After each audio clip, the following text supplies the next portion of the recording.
This is a very passionate podcast. I'm Mario. Super very passionate people. I'm very passionate. Very, very passionate about it. Very passionate people. She's one of the most passionate people. Or maybe you don't know shit and you want to learn from the best. Very passionate. Hi, welcome back to the I Am Very Passionate podcast. I'm Jessica. And I'm Mario.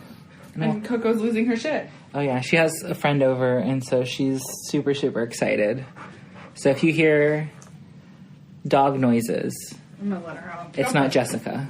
You don't know that though. And I hate to lock her up, but she's been so depressed since my other dog died that when this dog is over, I feel like just letting her play.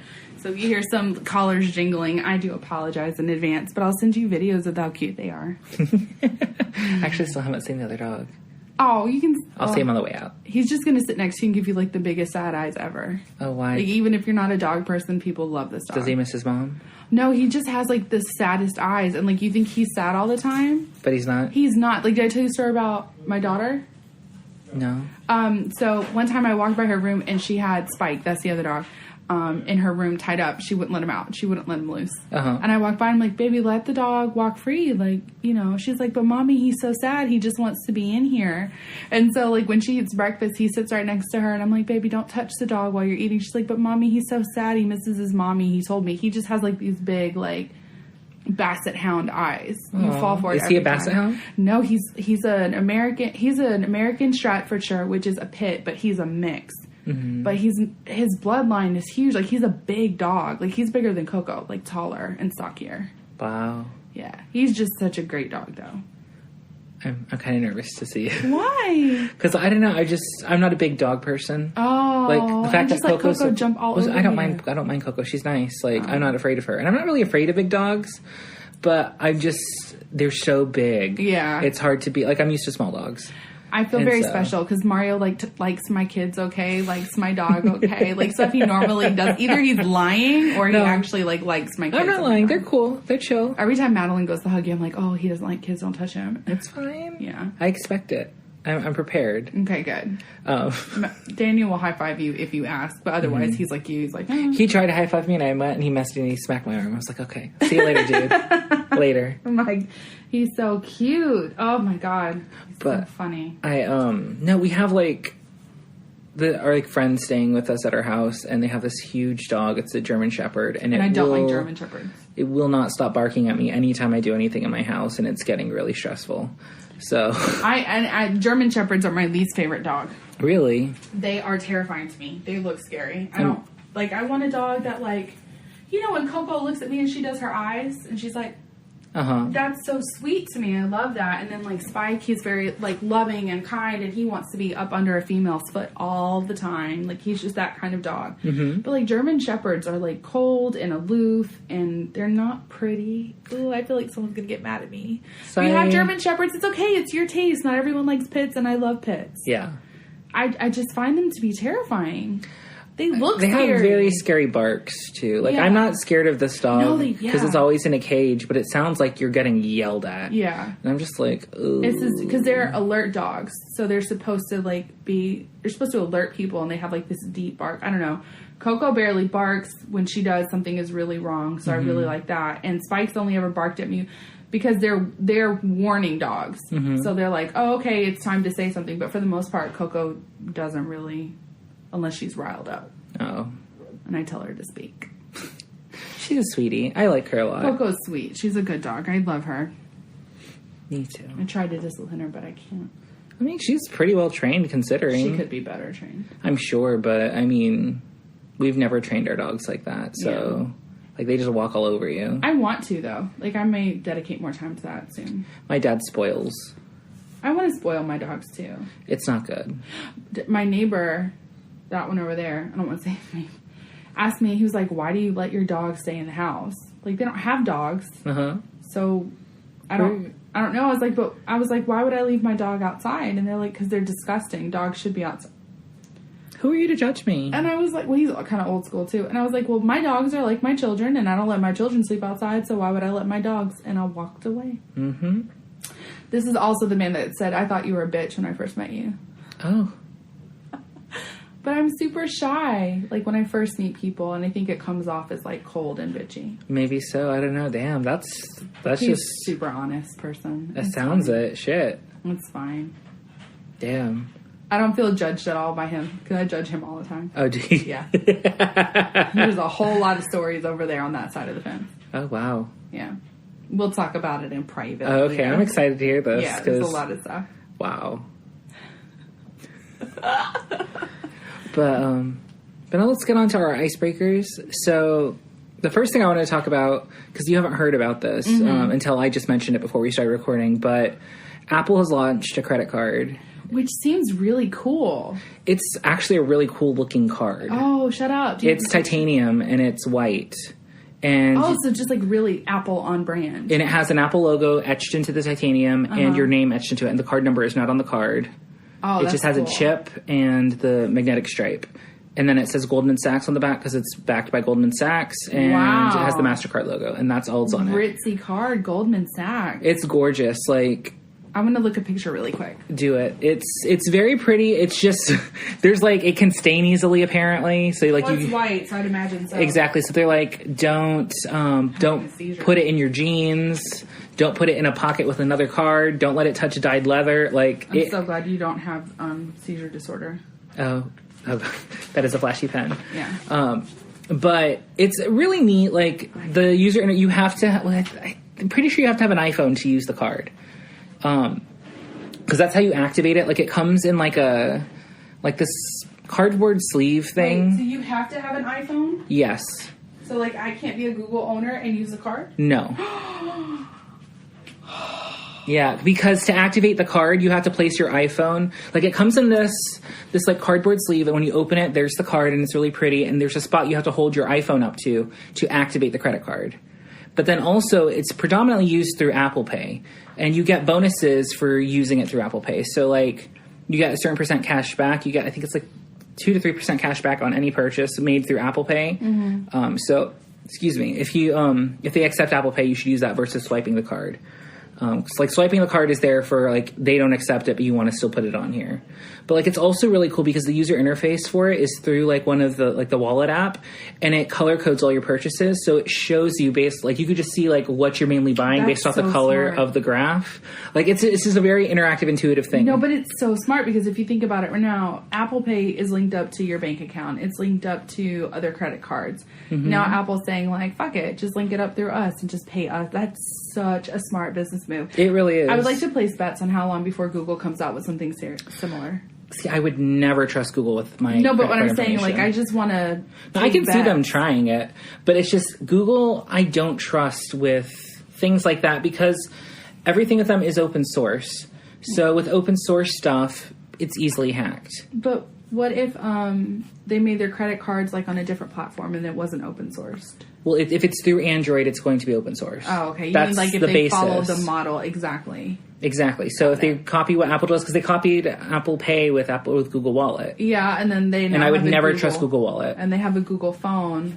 So, but we use Google Pay. It's fine. That's what the card looks like. Isn't that stunning? That is beautiful, and I love the Apple logo because I thought it was going to be like in the center, but it's off to the side. It's off to the side, and then your name is just in the front. Yep. Oh, that's wonderful. And then like this is what the card will look like, and then. I'll post pictures of all this. It's really cool. So essentially there's like a picture of a card on your phone and the colors fill up with what you're purchasing, but you can also separate it by day and it'll show you like a line graph. Oh my gosh, that is really cool. So you can pretty much keep a track of the kind of purchases you're making, but then you also, there's like this aspect of it called like the cashback wallet. See, so over time, so Monday I spent all on this type of food or gas or groceries. And it's color coordinated. And it's all color coordinated. And you just pay it through there. It also has features for you to see how much, if you pay now, how much interest, or if you pay a certain amount, how much you are going to pay in interest, and you could slide it to see the different amounts.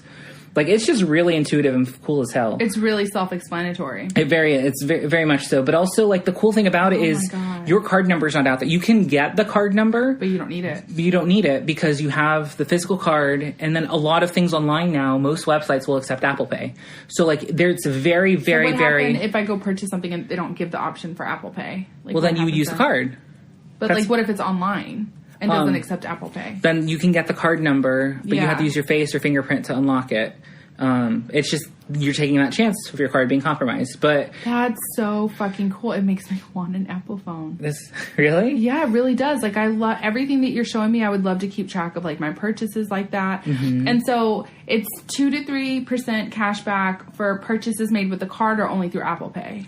Only through Apple Pay. With the card, it's 1%. With the card. But they also have this thing where instead of, like, a lot of credit cards, like, you have to build up your rewards or whatever. Yeah. But there's this thing, it's called the cashback wallet. And essentially, when you make your purchase, you immediately get cash added to that from your purchase. So instead I have cards that do that. And so, but, like, when you go to make your purchase, you can choose if you use the cashback wallet or if it charges to the card. Or you can use that cash to pay off your credit card. I was just thinking, like, it would, if they would allow me to get 2 to 3 on the card as well, like, I would end up setting up all of my bills to that, everything. Mm-hmm. Yeah. But I mean, some like, I don't know if bills would accept Apple Pay. Yeah. We, like, let me think. I think the only one of ours that doesn't is our water bill. Oh, wow. But we pay our gas bill with one card that gives us rewards. It's our travel rewards card because it gives us a free ticket. Mm-hmm. The only thing that doesn't really accept it is probably water and our mortgage, because mortgage has to come straight from an account. Understandable. But, like, everything else we have linked to that one card I was telling you about. See, so I was talking about with the interest. So, like, if I made a purchase of, like, $3,500, it would tell me what the interest is at that level. Yeah, and based off your balance right now, what your interest will be. So you know how much to pay over. Exactly, and you can keep just track of that. So you're like, okay, well, I need to pay down more because I don't want to be charged that much interest. Like, it's just really... We're really into credit cards, guys, is what we do. It's really cool. It's really cool. No, it's definitely a cool card. Oh, and then also if you need help, you can just text for help with your credit card. No, I can do that now, though. Oh, I can't. I just use my app and call things. But see, Goldman Sachs and then... But don't you have a USAA card? Yeah, you can text for help with that? Yeah, you can text for help with that. Oh, and you can log in on a computer and chat, too. I did not know that. Yeah, we chat all the time with USAA. Sometimes cool. I lie and say I'm Daniel. Oh. I just verify his information and get what I need. You're terrible. No, You're he's one my of those husband. awful people. No, I have his information. I have access to everything. He knows, and I tell him when he does it. But it is a pretty cool, like, idea. I'm considering it. The APRs are just okay. But, I mean, what considering, like, I think it's, like, 12 to, like, 26%. That's terrible. Well, have you gotten a credit card offer lately? No. They're All awful. of ours have been established in the last, like, 5 years or so. No, but, like, in terms of, like, oh, well, like, you should apply for a credit card. Like, those offers. Yeah. Like, I get a ton of them. And I have, like, a good credit score. Like, I have considered good credit. Yeah. And I'm getting credit ratings of, like, 26%. Stop it. Yes. From like, APR. What company? Capital One, Discover. Capital One's terrible, though. Discover's notoriously Bank of America. high. Like, some of them are just, like, insanely high. It's like, no, my credit's too good for this. Have you tried an American Express, though? The ones they're offering are in the 20s as well. Really? Yes, it's just because of the current economic climate. Yeah. And the prime rate, too, it's gone up. The prime rate's astronomical. So it's a lot. So that's why I was like, I'm just going to hold off on that for now. Mm-mm. But, I mean, 12% isn't terrible compared to what I've seen from other places. You should get our bank's credit card. Maybe. I've thought about it, actually. I bet you'd get a good rate. Well, I mean, I'd get the employee rate. Mm-hmm. But, because actually the travel rewards one is a good one. Is it? Yeah. But it's a $50 fee. I don't travel like that. You've traveled a lot this year, though. I guess, but I don't know who would justify it. I'd be fine with just the plain one without rewards. If you're going to do it, if you want to start out, the American Express that I have is worth it. Mm-hmm. You get a free ticket, like a free companion ticket, so you can fly. Yeah, but it's like a $200 annual fee. It's $195, I think. Girl, you're parsing hairs right now. Yeah, you're right. It's $200. But like the benefits we get back on it they outweigh that. Yeah. So, but I think it's really cool. What the Apple card? That's a really cool. Like, I'm impressed. It's really pretty. Like, I've watched a couple unboxings of it, and I was like, really? And like that card is heavy. It's made out of titanium. I bet it's So like it's just gorge. Like I love it. I think it's a really cool idea. I wonder if Daniel knows about it. I don't know. I mean, would he get one? I don't know. I feel like calling him in here and asking. But I mean, he has a Google phone. He can't get it. But he has a for work. Yeah. Would that work? Can you do that? I don't know. Oh, I bet I know who's going to get it. Who? My father-in-law. Oh, does he love Apple? Oh, he's an Apple whore. That's great. I love that. I love it when people are Apple fans, too. No, like, he is the laptop, I don't know which one it is. MacBook? Yeah, but I don't know if it's the Air or not. I can't remember. But he has one? He has one. He only has Apple phones. I swear he just bought an Apple TV. Mm-hmm. And he buys my mother-in-law all the tablets she wants because she loves tablets. She has like 3 tablets. Damn. And she got the Apple tablet, and she has a Android phone. And recently she was like, I think I'm just going to get an iPhone because all my stuff is on Apple. The Apple ecosystem is amazing. Like, everything goes between your devices. You don't have to worry about, like, having to log in with new passwords. It's all on your iCloud keychain. So, like, if you get a new device, connect your Apple ID to it. I think he's slowly transferring her over isn't there an Apple Home or something, though? There's I think you're thinking of the, it's like that speaker, right? Yeah. That's the, what is that called? Isn't there an Apple one? I forgot what it's called, though. I don't really... But what's funny to me is that he ended up getting... no, he does have it. I thought he had an Alexa. He has the Siri. So he says he's so proud of this, right? My father-in-law actually did technology when he was in the military, so he's all... It's called a HomePod. That's what it is. He's obsessed with technology, and he thinks Apple, of course, is incredible. And so does Roxy, actually. Roxanne's obsessed with them. He's so proud of it because he bought the lights for his eating area in his kitchen, and he says... Hey Siri, good morning, and the lights turn on to a specific percentage that he preset. He shows it off to everybody. It doesn't matter if you've been there or not. I love it's very impressive. Like, I'm not gonna lie. I will say Siri is not nearly as good as Alexa or as good as Google. So I keep expecting more from Google. So I don't know if it's just that like I expect it to be a certain way, but I wouldn't say that like my Google is that great because sometimes I'll ask for something and it's not the response that I want. Well, with Google though, I feel like their algorithms are better in terms of understanding what you're asking it. Really? Because I feel like Siri's better. Girl, I don't know. Maybe the home is better. I don't know, but I can be like, okay, da da da. I don't want to say it because then she'll start losing her shit. You know, I'll be like, what time does this restaurant open? And she'll be like, okay, found the restaurant. Tell me what you want me to do. Bitch, I told you. When does it open? Yeah. So sometimes Siri's kind of like that too. But I also feel like Google has good algorithms. They do. I also feel like they should just invest in Siri and Google more. Because Alexa, I'm just creeped out by Alexa. I don't like think Alexa. A lot of people love Alexa. I've met some people lately. Like Christopher, really they have Alexa and they use it in their house and everything. What kind of phone does he have? He has an Android phone. Oh. They both have Samsungs. I feel like you're either Android, Google, or Apple. But Android is Google. No, but like Google is its own separate echelon. It would be like... it's the same operating system. It is the same operating system, but Google itself is a little bit more high-end than Samsung. No, it's not. Not the one that they just released, but my original one, yes. Like... I think the Google Pixel is very mid-range. I think Google brands itself as to be like, these are Google products and they're amazing, and then we also create these other things. Like Google, the biggest thing Google has for their phones is their cameras, because their camera algorithm is incredible. It's like the designer for a high-end company. They'll design for Target or whatever on the side, but like when they do their stuff for Louis Vuitton, it's different. Does that make sense? Yeah. I feel like that's Google's branding. Whether or not you agree with it, that's how they brand their products. I mean, I don't know about that, because their advertising is a lot, like, Apple is very elitist. Apple, I believe, is top tier. But then Google's trying to be the more, come join us. Like, we're really easy to use, we're very intuitive. But if you look at the advertising for just their Google products and not for, like, Samsung or whatever, it's more, like, sleek, and it's more similar to Apple than if it's, like, a Samsung phone. But... Exactly. I can see that. Because they're trying to brand a specific way. But Samsung also, depending on the device, advertises like Apple. Like, it's really funny, because do you remember that commercial where they were talking shit about the headphone jacks? Because the new Samsung phones do not have headphone jacks. Yeah. And they immediately went and deleted that advertisement. I hate not having a headphone jack. It drives me crazy. I'm over it. I'm not. I have AirPods and I have a Bluetooth connector in my car. I hate Bluetooth headphones. I've tried them. I love my Google headphones.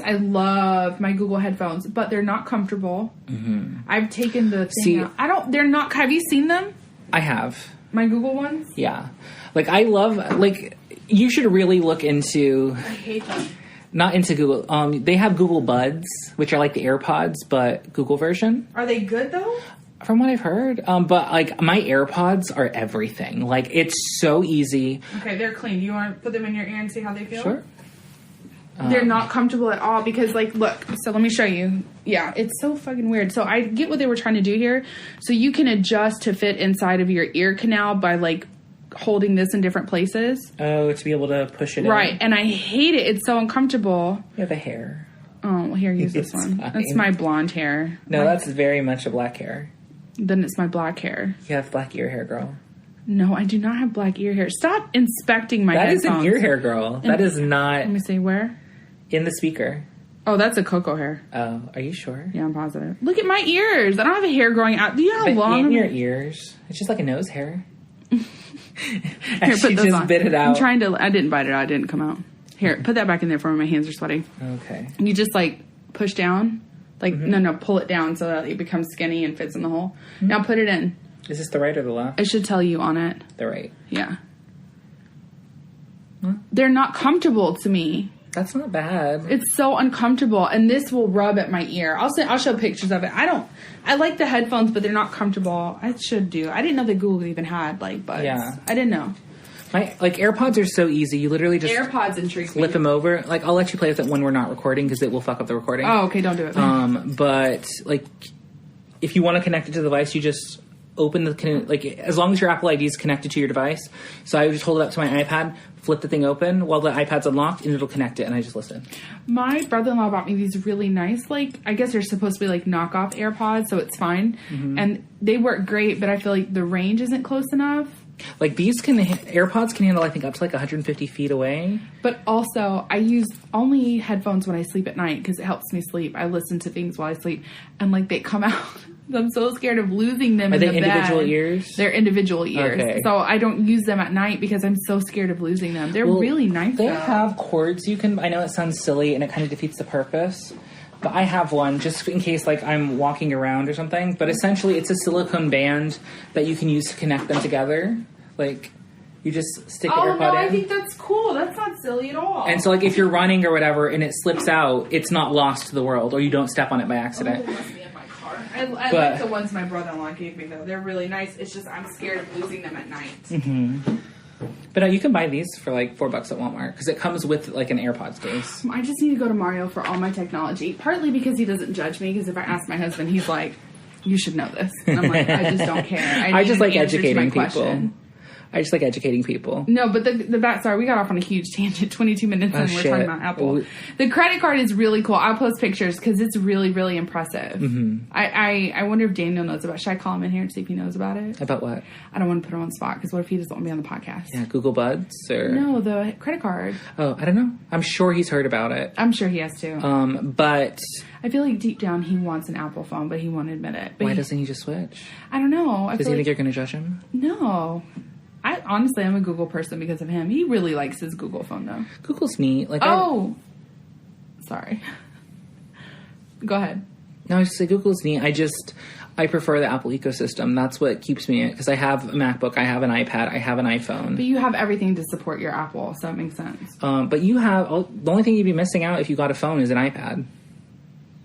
Yeah, because I have the Mac. Exactly, you have an iMac. But honestly, I've played with an Apple phone before, and I just kind of... I feel lost. Like, I need to learn that language. Well, you can always take a class at the Apple Store. I'm not taking a class on a phone. Why not? Because I don't have any time for that. It's literally an hour. You can go on a weekend. They do it every hour on the hour.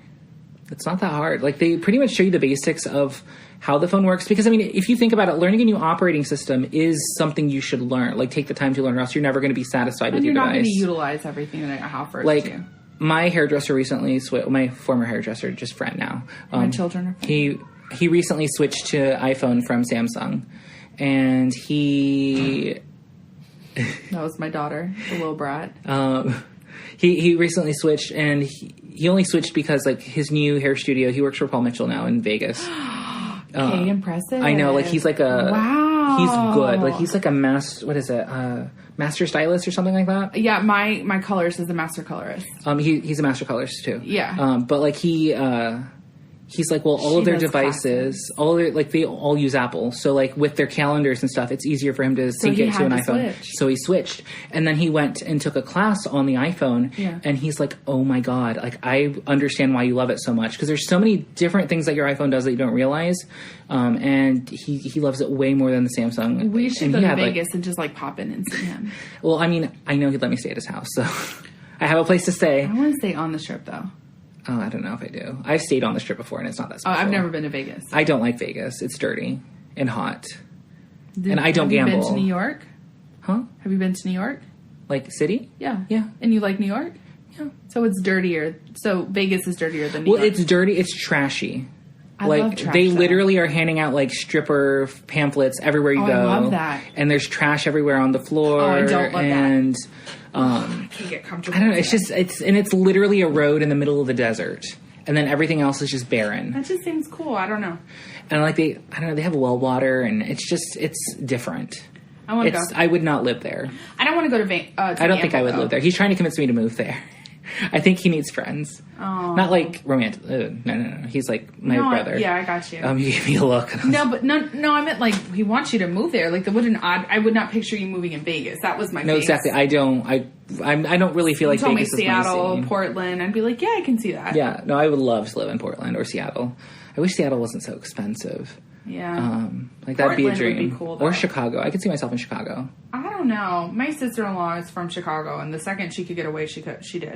Mm-hmm. But I mean, she also grew up there. Yeah. There's a difference between growing up there and being a yuppie there. Brown University? Yeah. I don't know. I don't know either. Anyway, let's move on to our next topic. Right. I like the credit card. It's cool. It does intrigue me to go to the Apple side. So we can stick along technology in a sense because Disney Plus is coming. Oh, also, did you see the lawsuit for the Google Pixels? No. There's a lawsuit that if your Pixel is manufactured before January, I swear it's 2017. Like, there's a lawsuit out right now, and I don't remember why the lawsuit. A class action. A class action, yeah. Oh. I don't remember why. I can look it up if anyone is genuinely curious. The only reason I don't know why is because Daniels was manufactured after that date, so we just didn't look any more into it. Gotcha. Yeah. So there's like a defect and it caused an issue, probably. But am I wrong in thinking that class action means that it's either a severe security breach or something dangerous with the phone? It has to be one of the two, right? No. Class action, like with Apple's batteries. Like Apple had this big thing where they would throttle your phone in terms of the processor to make your battery last longer. And that's not good because people want their phone to stay fast. Oh. Because it was slowing it down. So now you have the option to turn that off. Oh, but okay. Once your phone gets below 80% or something of its battery health, your phone won't last as long if it's going full power. So they were slowing it down and people found out, so they're suing. Okay, the Google Pixel microphone lawsuit alleged that a defect in the Google phones causes their microphones to fail. Yeah, so it's just if something breaks easily, like the keyboards for the MacBooks right now, they have a butterfly keyboard. But why don't they just recall the phones? Because that's literally millions of phones that you're replacing. It's easier just to deal with the lawsuit and only so many people are going to come to it and they just pay that out. Like the car thing. Exactly. We have a recall, you need to take it in and we'll fix it. But if you don't, then you don't and that's on you. Yeah. So it's easier for them financially to do that. But anyway, away from different technology. That's what I remembered, and I wanted to tell you about it because I've been storing it for the podcast. I'm not surprised. That happens all the time. With tech, it's just a part of a fact of technology in general. Samsung is so lucky that foldable phone did not launch as is because they would have such a huge lawsuit on them. Really? Because that phone breaks so easily. I bet, yeah. It's not designed well, so there's parts where dirt can get behind the screen and break it. It'll immediately stop it from working. Because of the folds. Yeah. So, because there's a crevice where dirt can get in, and if a piece of dirt sticks up through the screen, it'll put a black line through the screen or make the screen completely stop. It's a bad design. I mean, I get it, but it wasn't. It's a unique concept, but I would never pay for it. Yeah. But anyway, Disney Plus is coming finally, I'm so and excited. it's gonna be super fucking cheap. It's $6.99 a month. Oh, I wonder if they're just gonna add it to my Hulu plan then. I don't know. I think it's going to be separate because they do want it to be its own thing. But I was watching this video about Netflix, and Netflix is panicking because I did not know this, but Netflix has never made a profit. And because the goal is that contradicts That contradicts several articles that I've read, though. No, like, they've never... I think I know what you're talking about in terms of them having no spending overhead and whatever. And they have all this extra money to dump. It's because they have investors. Oh. So they're not profitable right now, but the goal of the business is to become profitable. Disney announces $12.99 bundle for Disney Plus, Hulu, and ESPN. But what does that mean for us that pay for Hulu cable? I don't know. I'm about to find out. There'll probably be an add-on. But I don't know if they've announced that. They haven't released much detail. It's launching in November. I'm super fucking excited. But they're... What? I'm sorry. I have a 4K TV, and 4K is free. We play extra on Netflix for 4K. Mm-hmm. The thing is with Apple... So cool. Like with Netflix, the reason that they're having such a hard time to make a profit is they have to pay licensing fees for streaming. So they don't own all of their content. That's why they're pushing their own content so much now. Because if they own their content, they don't have to pay to stream that content. Whereas with Disney owns everything that's on Disney Plus. Okay. So they own Marvel, they own Star Wars, they own all of their movies, all of their Disney Channel original movies, all of the TV shows produced by ABC. They own it. So it's easier for them. Like Netflix has been around for 10 years? And they're still not making a profit. Apple is expected to start making a profit. They've been streaming online 10 years. Yeah. But they've been around for a while. Well, with Apple, they're expected to start making... Apple. So with Disney, they're expected to start making a profit within 5 years, which is incredible compared to Netflix not making a profit yet. And they're the biggest streaming service right now. So with Disney Plus, though, they're coming out with the Lizzie McGuire reboot. And it's going to be Lizzie as a 30-year-old. Yeah, I was really dramatic this morning because I went to work and I was like, I have an announcement. Mario, of course, was like, did you get another job? I was like, no. As a 34-year-old woman, I will be watching Disney again because Lizzie McGuire was one of my favorites. I love the movie, too. Oh, my gosh. I watch the movie sometimes just because I can. Same. Yeah. It comes on all the time. I love Lizzie McGuire. They're doing a new show. I wonder if it's going to be her and her kids, just like they did with That's So Raven, and they did Raven's Home. I like Raven's Home. I thought it was pretty good. I haven't watched it. That's So Raven was okay. It was never one of my favorites. I find Raven herself to be a little bit... I don't know. There's something about her acting... As a person or as an actor? As an actor. Okay. Well, as an actor on that show, because I liked her in The Cosby Show. She was a child. Yeah. But then wasn't she on a talk show for a little while? She was on The View. Yeah, I liked her on that too. Maybe it was just that character I didn't like. It was really, corny. I don't know. I enjoyed it. I may have been too old at that point. Maybe so. But then also, I've heard they're coming back with The Proud Family, with another season of The Proud Family. I don't know if they're going to be grown up or what, but I'm super excited about that. Okay, so what they're going to do for those of us that have live TV with Hulu, which I do, and I highly recommend. It's wonderful, and it's way cheaper than any cable option you have. They're going to do a discounted add-on. So I won't pay the $6.99. I'll probably pay $1.99. Wow, that's great. Well, because so if you have Hulu Live TV, just for I'm not, in any way, this is not an ad, we're ever big enough to get an ad. But, if you have Hulu Live TV, you can add, ESPN Plus, or you can add HBO or Stars or whatever, and where you would normally pay, $15.99 a month for HBO, we pay a couple dollars less just to bundle it all together. Mm-hmm. So it's totally worth it. I'll pay $2 for Disney. Shit, I'd pay $6.99 for Disney. Mm-hmm. I just want to watch $6.99 is cheap. Totally. But also all of the Disney content. It's all pretty much the entire Disney library, and that's all of it. And Netflix is also panicking because they're losing all of that. They have all the Disney licensing. But they've known currently. that for years. They have, but then also, I don't think they were anticipating all of the Fox properties being bought by Disney too. Because right, yeah, that's something. That's another thing they have, and then they're losing The Office as well. So they're taking some big hits right now. Oh, I wonder if I have Hulu Live TV, they'll syndicate on what was it, NBC? I don't. What were they on? They were on NBC. They were on NBC. And NBC is doing their own streaming service. Companies need to fucking realize nobody's going to buy CBS, NBC, and ABC streaming services. It's not going to happen. I'm sorry. Because it's got to be... The reason we chose Hulu is because everything offered on Hulu is cheaper than what we would pay for, basic extended cable. Mm-hmm. So, no, I just won't watch The Office for a while. Or I'll go out and buy all the DVDs, and it'll be cheaper than paying... I'll just buy the first half of the DVDs. I don't need the rest. I don't know. I'm not... Wouldn't it be cheaper just for me to go online and purchase all of them? Can't I purchase all that and just store it? Maybe. I feel like I can. The thing with doing that is you're buying a license. So eventually that license can expire. Whereas if you have a physical copy, you have it for the life of the physical copy. No, but I like watch so much on my phone. I don't know. I'm sure I'll figure it out. You'll figure it out. I'm down for Disney, though. Like, I can't wait. My daughter asked me today if we can watch the live-action Cinderella tomorrow. Oh, have fun with that. I don't think I want to, but I'm going to do it for her. I have no desire. Although, I'm pretty sure the girl who... She's one of my least favorites. I'm pretty sure the girl who played young Donna in Mamma Mia 2 is Cinderella. And she's fantastic. Young Donna? Yeah. What was her name? No, she was great. I didn't think I was going to like the second one, but it was really good. I love it. Yeah, we should have talked about that. I mean, it's kind of late, but we can always talk about it later. We sure can. It's a musical. For me, they're timeless. But then also they announced Ms. Marvel, which is the first Muslim superhero. She's getting her own TV show. I hope it involves the Champions. I love the Champions. They're really good, young superhero team. It was her, Lily James. Lily James, that's her name. And then She-Hulk is getting her own TV show. She's a lawyer, but she also has the powers of the Hulk. She's the Hulk's cousin, and she got I think she had to get a blood transfusion from him, and that's how she got his powers.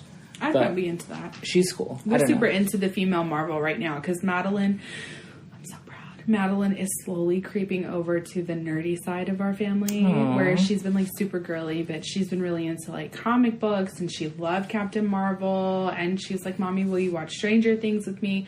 So we're getting it out of her. She's going to be a multifaceted diva, which I'm here for. No, let her do it. I feel like that's honestly... I want that more from my daughter. But I honestly feel like nerd culture has become so mainstream now that it's not looked down upon like it used to be when we were younger. It's not even nerd culture. It's just that, it's okay to be a girl and love makeup, mm-hmm. but also maybe you like to do things like crochet, or mm-hmm. you're obsessed with Stranger Things, or I feel like people are a lot less judgmental in younger things. It's oh, you do that? That's cool. Will you make me this? Or will you do that for me? I just want Madeline to experience everything. I'm down for the girly side, but mm-hmm. The fact that she's getting into Marvel and comic books is really exciting for this nerd family. I'm glad. Yeah. You know what else is really exciting for this nerd family? Your face is really exciting. Is it?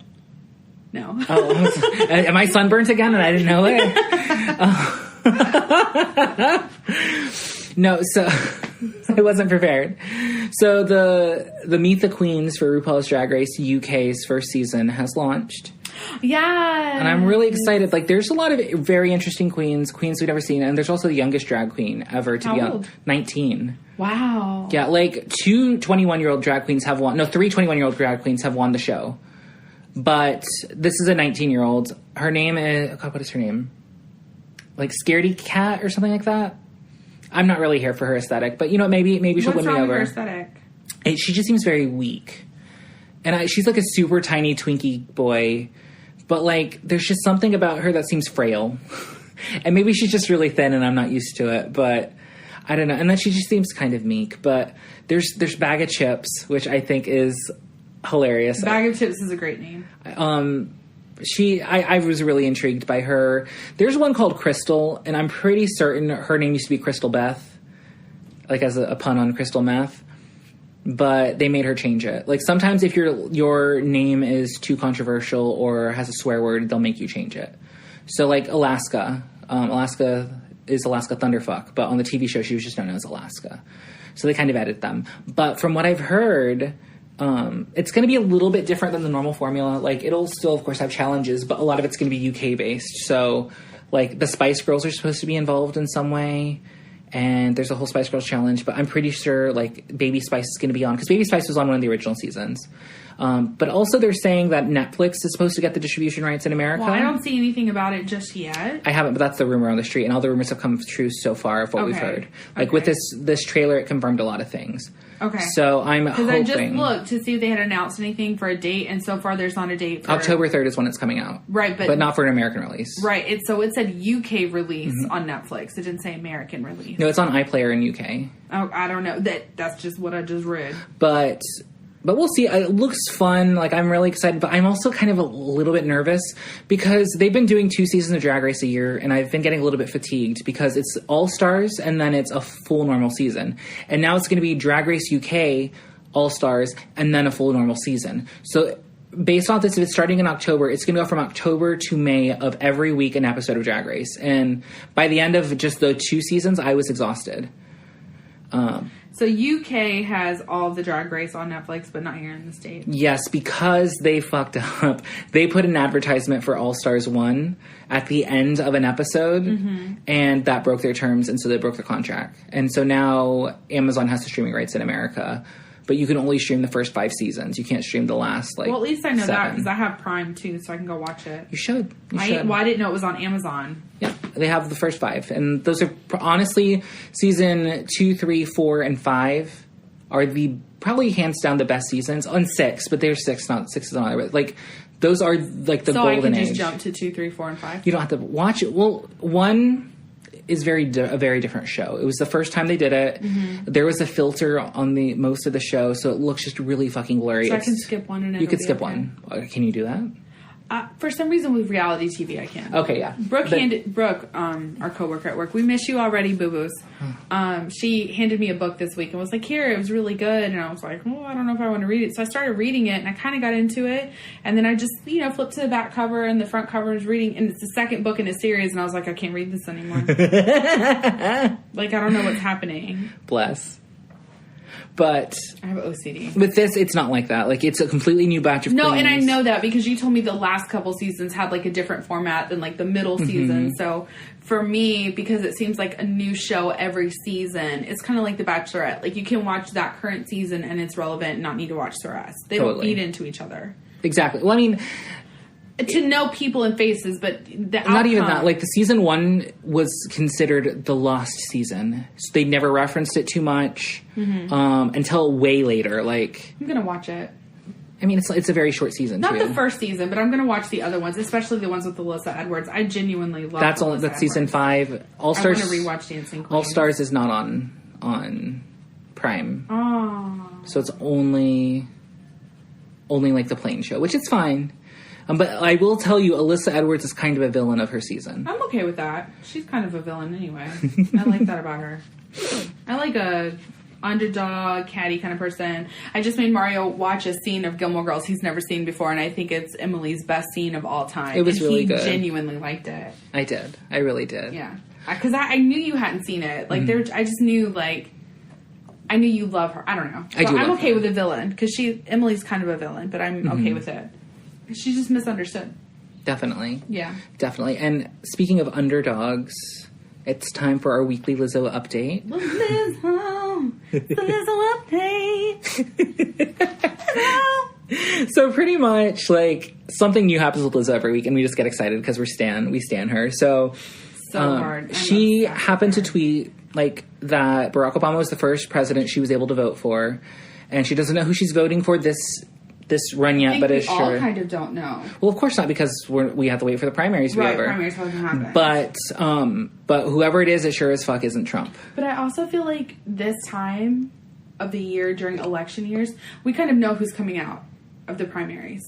Like, we have an idea. It's going to be Bernie, Elizabeth, and Joe, and probably Buttigieg. I don't think it's Joe. I think Joe's going to make it through the primary. We have something to discuss about that, so I'm going to gloss over it. Go ahead. Sorry. Lizzo, Obama. Did something new happen? No. The foot and mouth thing. Oh, but I mean, I don't think that's going to affect him. I don't think he's polling well. But it's okay. Go back to... We'll talk about it in a second. But anyway, so Lizzo tweeted that out, and then a couple of hours later... Barack Obama on his personal Twitter shared, like, the playlist of the songs they've been listening to all summer, and her song was number 6 on the list, and it was Juice. Yeah. And she tweeted about it, and she was so excited, and she's like, go listen to Juice on iTunes or whatever, and support me because it's President Barack Obama's number 6 song of the summer. So she's just feeling it. She's crying. Like, she's excited. I'm so happy for her. I would be truly honored if something I did in the public eye was recognized by Barack and Michelle Obama. Exactly. Like, like, especially Michelle Obama. I would die. I mean, I love Barack, too. I view them both the same. Like, she's just the female counterpart to his male counterpart. I guess. I feel like he's more chill, though. And, like, if she's impressed...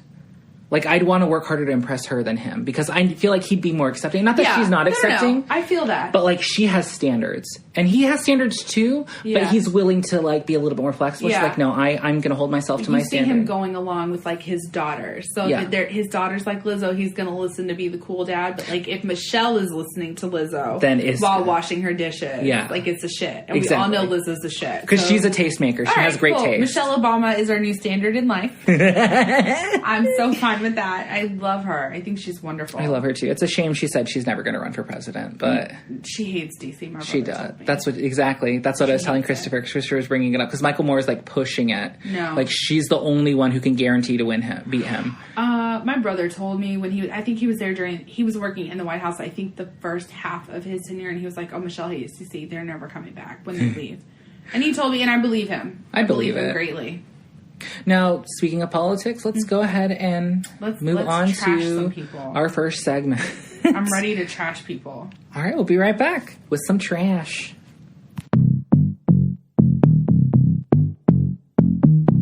Welcome back to... Sorry, that was Bond. Mario Is that?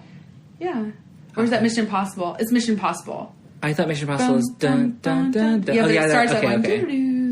Mario's toying around with adding, like, sounds. And I have been adding sounds. Have you not heard them? I listened to them before you edit them. Oh, okay.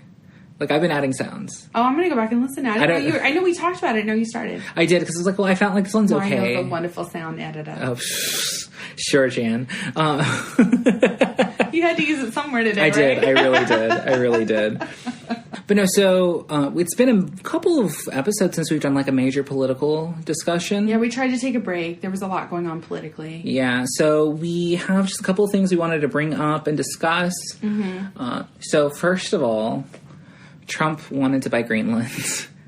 And how does Greenland feel about that? They're not here for it. Well, I don't... It's like walking up to someone who owns a house and they're happy living there. They don't have a for sale sign in the front yard and you go, excuse me, I'd like to buy your house. And they're like, great, it's not for sale. Yeah, pretty much. And what the fuck is wrong with him? And so he had a trip to go visit Denmark and he canceled it because he felt he was disrespected. Like, get the fuck over yourself. It's just the highlight of his entitlement in my eyes. Like, you can't just go and buy anything you want. Especially a fucking country. I really like analogies. Did you ever see the movie Enough with Jennifer Lopez? Yes, I love that movie. Okay, do you remember when he walked, she was like, I love that house. And he walked up and, like, basically strong-armed the guy into selling the house to him? Uh-huh. Do you remember that? Vaguely. Yeah, because she was like, that house is perfect. Like, I would want something like that. So instead of him looking for a house like that, he walked up, knocked on the door, and was like, I want to buy your house. He's like, great, well, we're not selling. He's like, I'll give you any number you want. But it's really threatening. That's what I thought about when you told me that. That's pretty much what he's trying to do. Like, you can't just buy a country. He thinks you can. Well, great. Let him try. He's a fucking mess. But essentially, he's pissed off at the Danish people because people in Greenland are Danish. Sure, and but Denmark doesn't own them anymore. But he canceled a trip to Denmark because he felt like they were being disrespectful to him. They don't like him anyway. It's fine.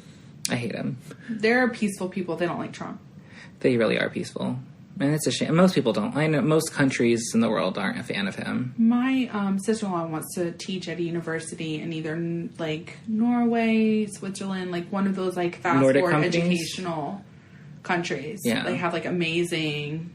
really outside-the-box education. That's where she eventually would like to end up. That'd be fun. Well, she would be incredible at it. She's such a good person. But, anyway, Trump is stupid. We've said this before. He's also been causing a lot of other issues in the world. China and Trump are in the midst of a trade war now. Why and are we fucking with China? I know. Like, we owe them so much money. We owe them so much money. They have more people than we have.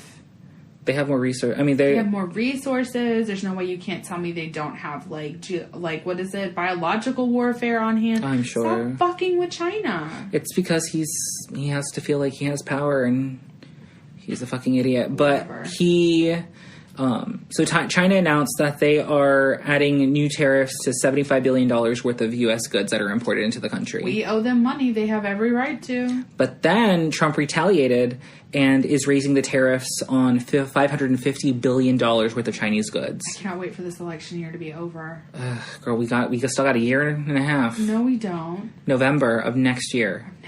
God, of next year, girl. So we got some time. Why did I think it was this year? I don't even know. But just expect for things to get more expensive, because that's a lot of tariffs. And then he also went on to accuse China and the European Union of currency manipulation. And essentially what that is where you talking about politics. Undervalue your currency by selling it to drive down its value to make your exports cheaper. So it's a very, very hard to prove, though, and he's accusing them of it without any proof. And the European fucking Union and China. So I just can't. It's so terrifying. He's just alienating us from the rest of the world, and it's really upsetting. Right, we're going to have someone new in office, and hopefully they're going to be great with foreign diplomats. Totally. Please, I cannot. We're going to get bombed by another country if he's in office another 4 years. That's my fear. That is my fear. He's going to start a fucking war. Someone's going to start World War III, and instead of it being like Germany, it's going to be us. Yeah. Let's hope that's not the case. Hopefully he's a one-term president, and he's hated forever and known as, like... Although he didn't take my advice to turn it around. Of course, because... I'm going to tweet this at him. Oh, please. Please. Oh, yeah. He's not going to listen. He's going to block you. Even better. I'm going to be like Chrissy Teigen and proud that I've been blocked by... I have Add a friend it to your that's been resume. blocked by him. Really? Oh, I would totally... I'm adding that to my resume. I'm serious. That's a great In the idea. South, girl, is that wise? I don't give a fuck. You're not getting that job. That's fine. I'll just start my own company, and it'll be all about taking down people I don't like in presidents. I'll become a fixer. Join Chelsea Handler in the movement. Don't play with me. I'm not. I would love to. Emily's List. I would be her assistant, just so. But it's Emily Gilmore's List. It's a different Emily. It is, yes. And you just go around. Emily's List isn't a big deal, but Emily G's List. Well, and then you go around, and instead of like encouraging women to run for office, you just go around putting down rich people. Yes. And reminding them of their skeletons, their closet. Why don't we start this business? It's like a reverse fixer. You're like professionally blackmailing people to stay in their lane. I mean, that's extortion, so let's not do that. Oh, I do want to... not this episode, because I want to do a lot of research, but I do want to talk about what's his name. The one that... I can't ever remember his name. Pedophile Island. Oh, Epstein. I'm obsessed with Epstein right now. Girl, like... I want to do an in-depth, like, review of it. Like, do you want to... Like, are you going to go into the whole conspiracy theories and everything? I'm going to go into all of them, but I want more time to research. So if you're interested in Epstein... Mario's saying no. No, I'm not. I was like, but do you think, like, he was murdered? Do you think he faked his death? Like, I don't know. That's why I want to research it. I want to form my own opinion. Because, like, his neck... They're very passionate about Jeffrey Epstein.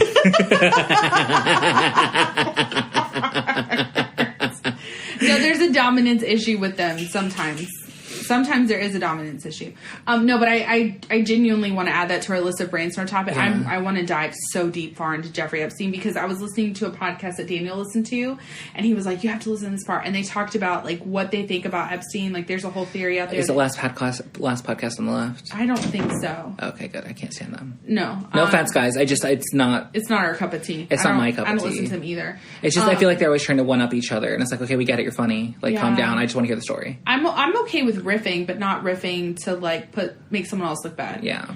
But really quickly, and then I'll move on. They were talking about how they think he worked for like the Middle Eastern government, that he was actually a spy. Like there's all these different things, and this was someone who like knew a scientist that worked with him. Oh. So I want to go like deep into Epstein, and I want to do an episode about him. I'm down. Okay. I'd love to learn. Okay, me too.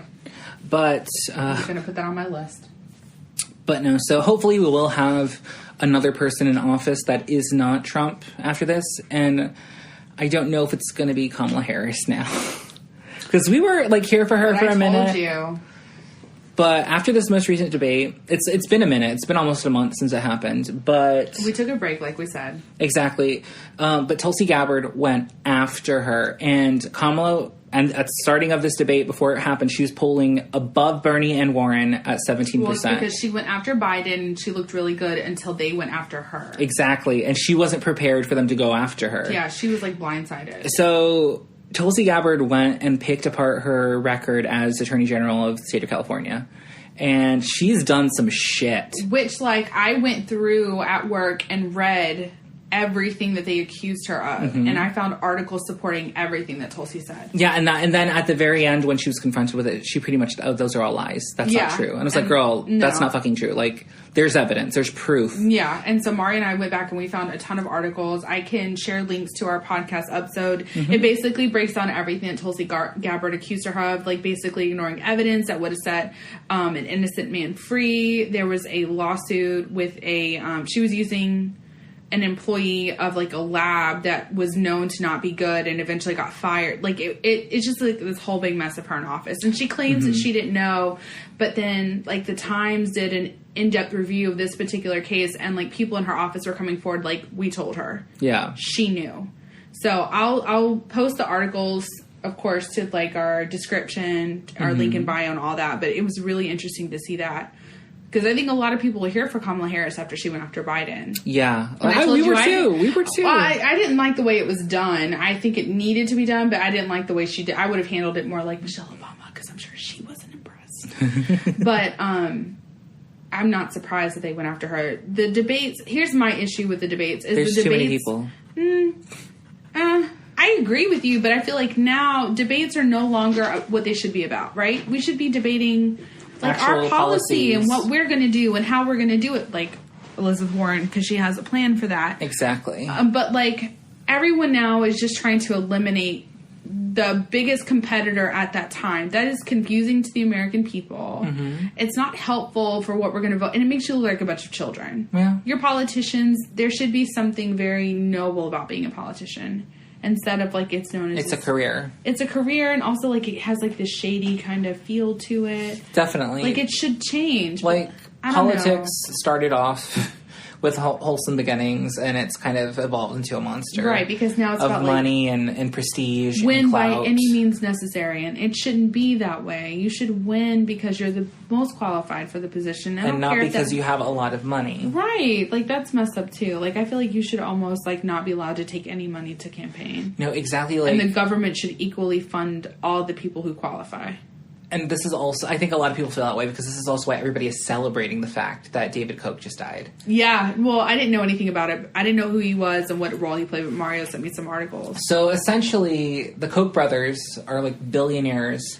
And it's spelled Koche. I thought it was Koch. Koch. Koch. I thought it was Koch, but Koch.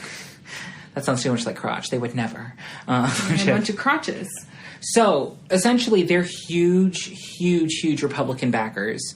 And their money has influenced a lot of things in terms of limiting gay rights up until a point, and pushing for certain. Does he have children? Yeah, I'm not sure. I wonder if his children would follow in his footsteps. I'd hope not. But I mean, look at the Trumps. So maybe. Yeah, but they have that one daughter that nobody talks about because she obviously like, you're disgusting and I hate you. Yeah, good for her. Tiffany, right? Yeah, Tiffany's Trump. The one they never talk about. Yeah. But, I'm sorry, what were we talking about? Is it David Koch? Yeah, Koch, David Koch. And so a lot of celebrities were reacting to it, and somebody said, I'm so sorry for the loss, but I hope him and his brother have a speedy reunion. Essentially saying, I hope your brother dies too. Oh, that's terrible, but I'm so here for that shit. That's the bitchiness I subscribe to. Oh my god, yes. It's very Emily Gilmore. But it's the end of an era, honestly. Like, I'm sure his money and his estate will probably be allocated a certain way to help people who he wants to be successful and try to influence it beyond the grave. But ding dong, the witch is dead. Like, ding dong, the witch is dead. Witch, oh witch, wicked witch. Sorry. Thanks. Sorry. Yes. See, like this says, conservative philanthropist David Koch died, or was Koch died at 79. I feel like you can't say conservative philanthropist. Yeah, that's kind of an oxymoron. Weird. It's not a thing. So he does have children. I'm going to research a little bit into like what his children stand for and see if there's anything that'll give us an idea whether or not they'll continue in their father's footsteps. So I'm going to write that down really quick so I remember to look that up for next episode and we'll give an update. Work. Now, but also, there's a couple other things we want to talk about. One of the biggest, most upsetting things that's been happening. No. Okay. Is RGB. I'm excited for the Biden thing. Ruth Bader Ginsburg has pancreatic cancer. And they had to remove a tumor from her pancreas. And they removed a tumor, and I'm so scared because if she passes away, Trump is filling that seat. Of course. And so, like... Hang in there, Ruthie. We're going to have a super majority in the House... In the freaking... Senate. No. Superior Court. Supreme. So Superior. Supreme Court. Superior is state level. Sorry. No. Supreme Court. So if she dies, he will appoint another person, and we will have a vast majority in the Supreme Court. Yeah. And who knows how long before another seat will open up. Exactly. Because they're appointing young, ignorant people. So that's to their detriment. I really hope Ruth gets better. She's always really physically active, so I really hope she can at least survive through this election. Do we know how far the pancreatic cancer was? That's pretty lethal. No, it's very lethal, and I don't know. Like, because most of the time you have no idea you have pancreatic cancer until stage 4. Oh my God, do I have pancreatic cancer? No, I'm joking. Actually, what's really funny... Do you want to hear the story? Oh God, I don't know. Do I want to hear the story? No, it won't affect you. I had this amazing psychopharmacology professor, which was one of my favorite classes ever. It was like learning another language. Dr. Buff, who, there's only like 500 psychopharmacologists in the United States. He's one of them. And he had this family. They were really concerned about their grandmother. She like usually happy-go-lucky, and all of a sudden she was depressed. And so they made an appointment to go see him. And he was asking her questions. And she was like, no, it's not in my nature to be sad. It's just like all of a sudden, like I can pinpoint the day. And he said, I'm so sorry. You don't need a therapist. You need an oncologist. He was like, I'm pretty sure you have pancreatic cancer because it causes severe mood swings. Because your pancreas, hormones, and all that. And she went to the hospital and she had stage 2, which most of the time pancreatic is only diagnosed in stage 4. Because you have no idea until it's spread to other organs. And that's when it affects your body. Because usually it's a mood swing thing. Mm-hmm. And he basically like saved her life. Wow, that's amazing. Yeah, so I wonder how she found out that she had pancreatic cancer. I don't know. You should ask her. Oh, I should. Shut up. If I had her on my phone, I would not be working at our job. Ruth, hey girl. Hey girl, how you doing? I could run your office. You actually could. I don't know if I could. Yeah, you could. Because you'd have justice on your side. One would hope. But we're just wishing her a speedy recovery. We want her to be good. Hope they caught it early. There's 2 more things left on our little docket, and we're going to save the one. That you call it a docket. Is that not what it is? No, a docket's like a court thing. Like, that's the judge laying... Well, I guess that's what we're doing. We're laying down the law. This is what we're talking about. Yeah, we're issuing our judgments, and that's it. I like it. We're calling it a docket. No, I'm here for it. So we're going to save what Jessica wants to talk about for last, because I can see it eating up at her, and I'm loving watching her squirm. I'm dying. No, like, I'm wiggling my toes and everything, because it makes him look so terrible. I don't understand how the public is okay with it. Yeah, I mean... No, I looked it up. Like, he is pulling really well. Yeah, I told you. Yeah. But anyway, so... There are a lot of fires in the Amazon, and people are freaking out. But this is so sad to me. I couldn't even read the articles. Well, you should have, because people are thinking, oh, this is like a wildfire. Like, it's not. It's not. I know what's causing it, Mario, but the environment is something very important to me. Mm-hmm. Also, they removed it, and there's no evidence that her cancer's spreading where else, so it's not stage 4. Oh, thank God. Yeah. Let's hope it stays that way. Yeah, me too. But anyway, sorry. We love you, Ruthie. We really do.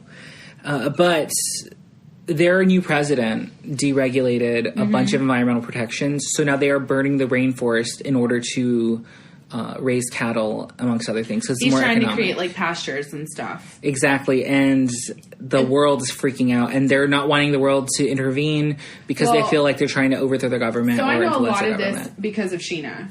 Right? Because Sheena works in the environmental field. Right. But here's why clearing rainforest is detrimental to our environment, because as it stands, 20% of like our carbon footprint that's harmful comes from raising cattle. Mm-hmm. They're terrible for the atmosphere. They're terrible for our planet. You really, even if you don't want to give up meat, like, you really should not eat beef. Mm-hmm. Or eat it sparingly, because it's really, really bad. And I can post some stuff to show different things on our Instagram. Also, so clearing out the Amazonian rainforest would also affect 20% of our oxygen contributed to our atmosphere. So you're talking about taking away 20 and then adding possibly an additional 20. You're talking about a 40% change to our oxygen. That is a vast evolutionary shift, because I guarantee you only certain amounts of people can handle a lower oxygen increase. This is actually like the most helpful thing I learned in high school, that evolution comes through natural selection mostly. And so some people probably, like, let's say you and I were standing outside when this all of a sudden happened, right?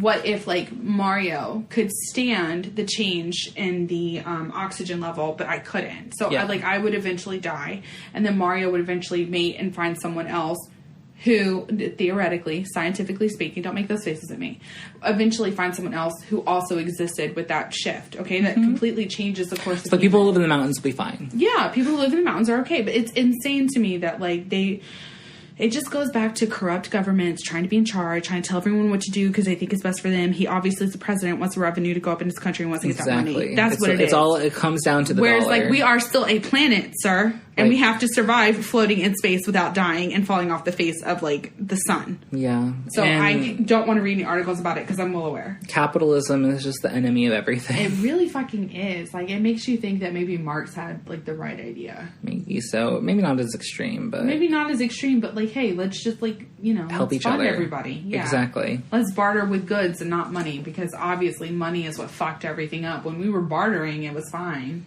And you know who else fucked everything up? Joe Biden. Oh my God. We can talk about it now. Not Joe Biden, but Jill Biden.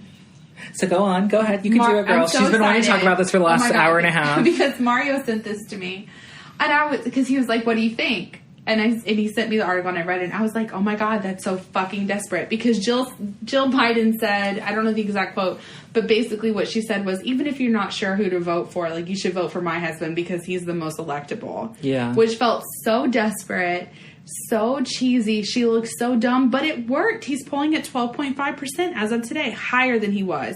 Oh yeah, so higher. He's 12 points higher than what he was. Yes, because he went down after the first debate, after the Kamala thing. But now they knocked Kamala off of her pedestal, and so he's looking better again. But you know who's been consistent with their poll numbers? Tell me, Mario. Who? Bernie and Elizabeth. That's They're right. consistently at 14 and 15. God, I want a joint ticket so bad. I don't think they can do a joint ticket. Why? It's too left. They need a moderate on the ticket. That's why I think if Tulsi can get her shit together, in terms of Tulsi Warren.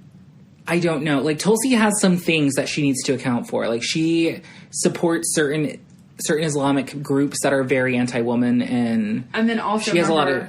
Isn't Tulsi the one from Hawaii? Yes, and then her father also ran like a gay conversion thing or something like that, or an anti-gay. Roxanne, this is Hawaii's, notoriously doesn't support Tulsi. Yeah, like they're kind of against her, and they're kind of a left-wing state. So that's something to consider. Yeah, I just feel like moderates like her.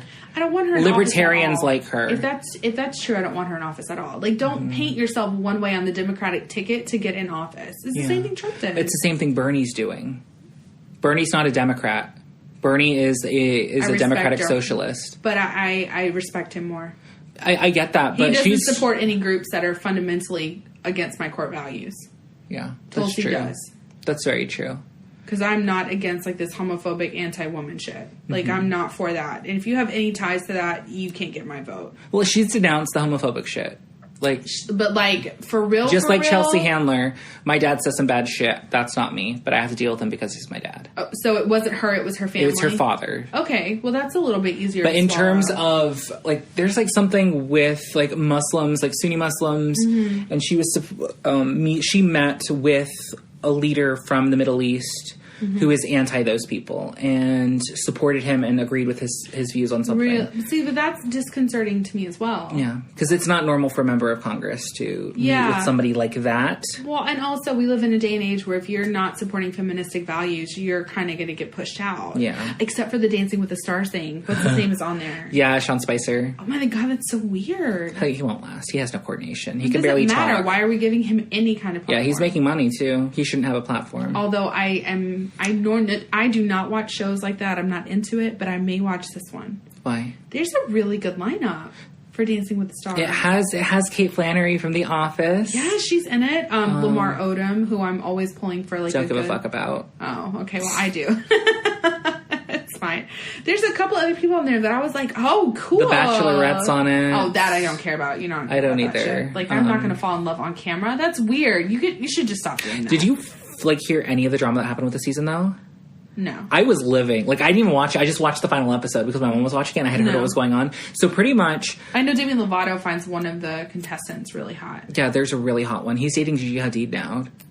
His name's like Tyler. No, it's I think the guy I'm talking about is black that Demi Lovato was into. No clue. I only know... Me either. I only know of, like, the last two guys. I do know that there's someone dating Gigi Hadid, but it's, like, not serious. It's the runner-up. I don't know. Oh, okay. He's talking about, from what I've heard, they're talking about, he's like moving to New York to be with her, like, and she's introduced him to his friends. Well, it's Gigi Hadid. Yeah, like, I don't know. She's fucking stunning. I'm indifferent. Really? I think she's beautiful. Her brother's handsome, Anwar. I think her sister looks weird. Bella looks strange to me. See, the only thing I really know much about them is, like, one of the moms is on, like, their mom is on, like, one of the Real Housewives. Real Housewives of Orange. And she calls everybody my love. Yeah. And that's all I know. And that she has lupus. Their dad is more important. No, she has Lyme's disease. Lyme's disease, that's it. It was a whatchamacallit, a tick-borne illness. Oh, yeah. But regardless, what happened on the Bachelorette was there were two guys left, and there was, like, this guy from Nashville, and he was the one she chose. And then, like, right before the finale episode aired, it came out that he had a girlfriend and only went on the show for exposure. And he's like, oh, she wasn't really my girlfriend, blah, blah, blah. And he tried to, like... Oh, yeah. He was engaged, right? Not engaged. But they were dating.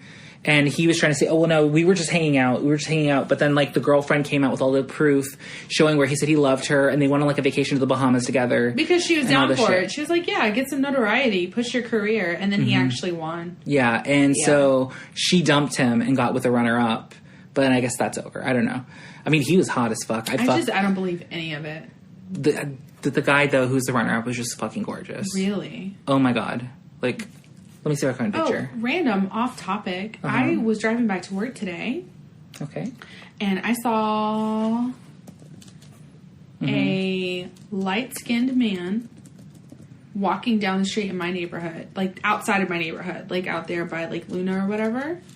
And, should you say your street name? It's not my street name. That's a convenience store out there. Oh, okay. Lies, it's not. I'm not telling you the truth of where I live. But he had braids, but like platinum blonde sewn in braids. Work. Shorty short shorts. A cute tight fitted top. And then J's. And he was walking down the street sashaying, flipping his braids back. Word. And I genuinely was like, oh my God, that's amazing to see over here. Because where I'm at over here, you don't see a lot of that. It was very, very impressive. It was like that guy at work that used to get braids all the time. Remember him? There was a guy with a sew-in at work. That's what I'm talking about. I thought he quit a long time ago. He did. This is before you worked here. There was a guy over, like, in the... I don't know if he worked in that department, but the department, like, closest to the door. It was in a different bay. No. This was in our bay. He was a black guy. He always had, like, a really nice set of... That's the runner-up. He's white, though. I mean, you don't feel That's an angular face. I know. Exactly. You could grate cheese on those cheeks. I don't think he's that cute. I think he's gorge. Yeah. But... Sorry. No, you're fine. I just was really impressed to see that, like, on this side of town. I was, like, really into it. Hopefully he doesn't get jumped. I almost offered him a ride because of that, and then I remembered I was a female and I don't have a concealed weapon. Exactly. Like, don't do that, girl. I genuinely was like... Should I just drive him where he's going? But then also, I don't know if he's a sex worker. Like, I don't know. I don't know what happened. But, like, I almost thought... That's what I thought. His safety. Stay sexy and don't get murdered, girl. And I did, motherfucker. You see this sexiness? But that's really all we had for politics. I mean, did you have any... I just love that Jill Biden stuck... I feel like she stuck her foot in her mouth, and I think it's because I have higher standards than everyone else, and I feel like it was a Hail Mary, like, vote for him, he's better. And I don't think that's what brought him up 12 points. I bet it's the whole Kamala Harris thing. They made her look bad because she was dominating for a while. But also, he's just a name everybody knows, and until we get to the true primaries when it's a handful of people, and they can actually go and tear him apart in the debates, he's going to still lead, like... It's an inevitability.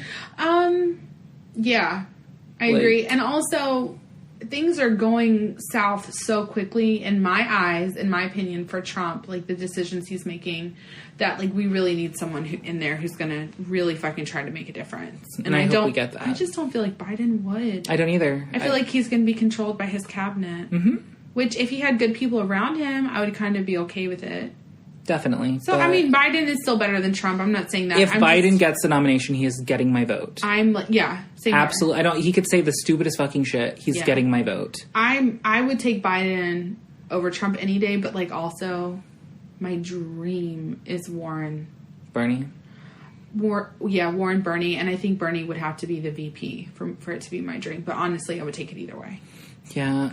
I like I said, it's two left. Yeah. There has to. That's the same reason. It. And I understand that's my political. That's the same reason Hillary chose Tim Kaine, because he was a safe choice and he was a man. But also, don't you think 4 years later, so many of those millennials or whatever we're calling the next generation saw that and want to make a difference? Like, what if too left is actually what's going to drive more people to vote? What if it's so left that everyone feels like it's not the normal election and they have to go out and vote? I don't know. It's the same thing with Obama, right? Like, he was black, and people were like, we have to vote. This is historical. There's a black man that could win. And I know that that's what got him in office the first time, and I respect that shit, but that's not what got him in office the second time. No, he earned it. He fucking earned that shit, and that's why he looked so fucking cool, straightening his tie in that meme that went around. Do you remember that? I was wet. He's hot. For that. Like, Barack Obama was totally hot. I would do them both. It's fine. But, like, what if it's so left that so many young people go out and vote? Like, that's the problem. We'll see. We will see. Like, I think, like, I like it. Even the people who did not vote are motivated to vote this time. What? Trump because they're seeing what he's doing. But Trump is scary. Trump is scaring everybody. Yeah. And so if he's scaring everybody, I feel very vindicated, but also really fucking scared. Yeah. No, I hope we get him out of office as soon as possible. Yeah.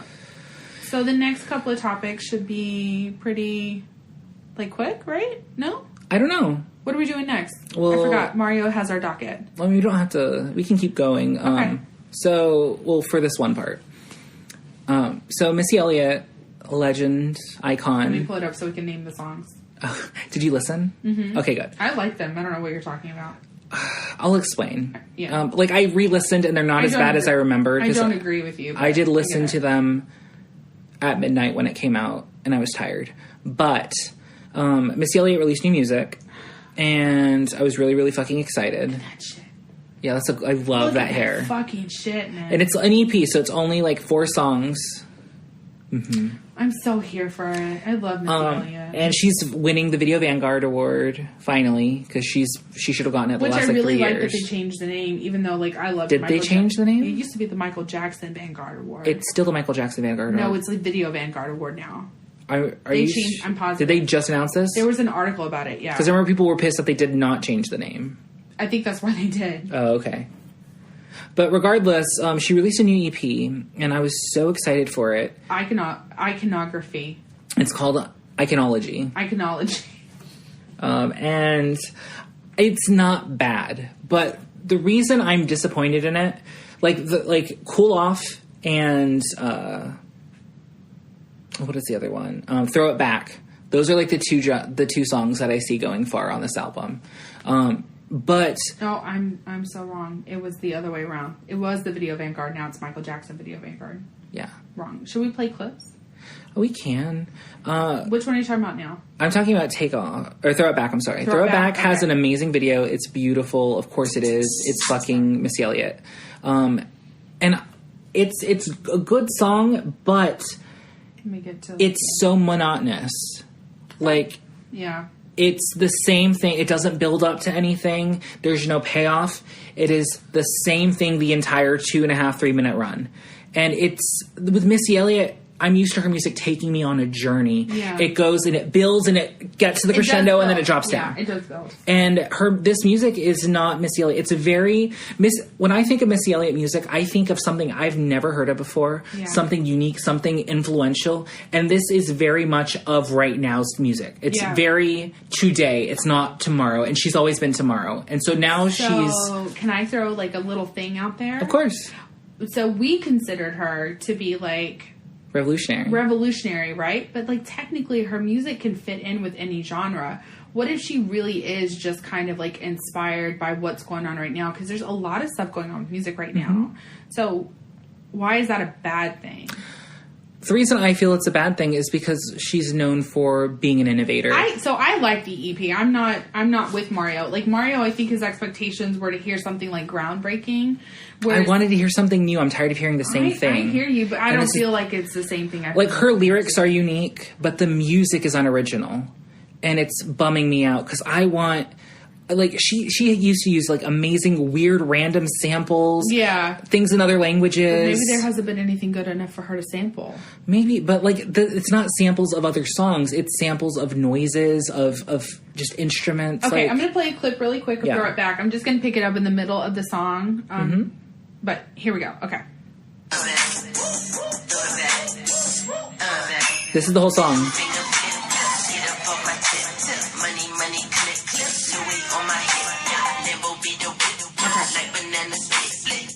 Throw it back.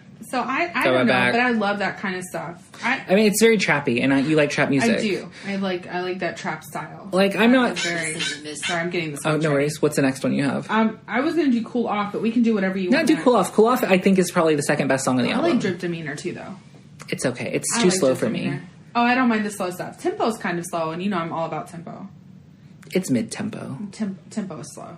It's not like I can't go twerk to that song. I think you could. No, my ass is not big enough. It's all about the big girls, remember? She's a thick bitch. She needs tempo. I'm not that thick. I wish I was, but I'm not. Okay. Slow songs are for skinny hoes. This is the fast song. No, that's not even 4/4 time. What, tempo? Yeah, it's not even 4/4. I have no idea what that means. 4/4 is like pretty standard. No idea what that means. Okay. It's like 3/4. I just know what I like. I know. Okay, so give your opinions about Cool Off first. I think it's fun. You like Cool Off? Yeah, I like Cool Off. Like, it at least it's not monotonous. Throw It Back is monotonous. I can see Throw It Back being successful, though, because it has that trap beat, and that's very in right now. Well, also, do you remember that song, I'm Different? Yeah, I'm Different. Do you remember that song? Like, you either loved it or you hated it. It's because it was really monotonous. Like, it was like, yeah, I'm different. Yeah, like, that's how it played in the background. I love that song. Anyway, so here's a little sample of Cool Off. I'm trying to just pick, like, a couple minutes in. That's fine.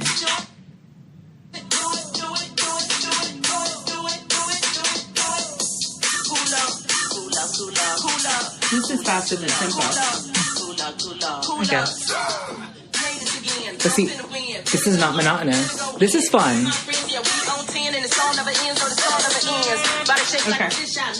Good. See, I like this one. I like this one. You know, after listening to it again, I like Cool Off best. I like Cool Off a lot. I think... I don't know. I expected more. It's just like when she released music back after the Super Bowl performance, I was so let down by the cookbook. Yeah. I was not here for it. That one, there were like 2 songs I liked on it. I have to go back and look and see which ones. I don't remember. I wasn't here for the whole album. This one I like all 5 songs. And I like the acapella. I like the acapella. I like acapella in general, though. If they can sing. And she can sing. Yeah, I don't know anyone who's doing acapella that can't sing. Fifi O'Hara from RuPaul's Drag Race. Who is that? It was on All Stars 2, which was the Alyssa Edwards All Stars. They have to do a challenge show, and she could not play the rights to the music because they couldn't give it to Viacom to provide. So she had to sing it a cappella, and it was bad. Like, there's like she's singing, and like it just cuts to another queen. Like in the confessional, she goes, "That's ooh," not fair. And she goes, "Find the note, girl. Find the note." Oh, that's not fair. Some people can't sing. That's why they lip sync. But it's fine. Everybody hates Fifi O'Hara. She's the number one most hated drag queen of RuPaul's Drag Race. Oh, then they probably could get the rights. They just wanted to ice her out. Totally. I'm sure. I'm sure. All right. So, Mario, start with your opinions on Drip Demeanor. I like this one the best, probably. This one's probably my favorite. I'm just so fucking living for these I love the album art. Pictures, though. Oh, my God. Like, how they did her hair is beautiful. But she looks so good. And I love the asymmetrical, like, curly, halfway out bob. Like, it's very really avant-garde. It's very LOL surprise. Oh, I love it. Okay, sorry. Okay. I like this one the best. This is a Missy Elliot. I fucking hate, pause it. I fucking hate that every single song starts like, this is a Missy Elliot exclusive. I love it. Every song. It's like, I feel like I feel like I downloaded something off Zamzar and there's like a watermark over the music. Too. It's so arrogant. I fucking love that shit. Look good, look good, look good. Oh my god, I love it. Okay, sorry. This is my favorite one. It's too slow. I love it. I want to ride in the car. I wish I had hydraulics on my car.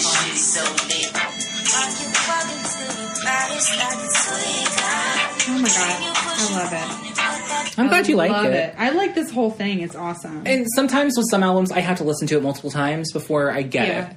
And maybe it's just... Maybe I'm not in the right headspace for it, but it's not what I'm needing. I think that's what it's not what I'm needing. Like, I want something to uplift me, and this isn't uplifting.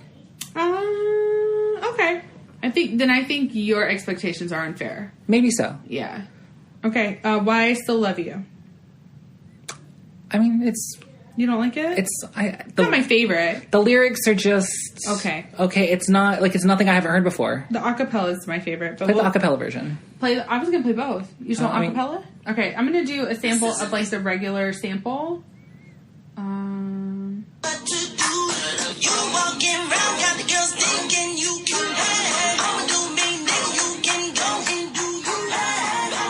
I'm really into that. I do like it. I mean, it's not my favorite. You're right. We've heard it before. This is a Missy Elliot exclusive. And I don't like to share. It's so much better as an acapella song. I agree. That's probably why they put both on. They should have just put this version. So basically, I'm here for it. Margot, that's my... I'm Margot Robbie. Hi. Hey, Margot.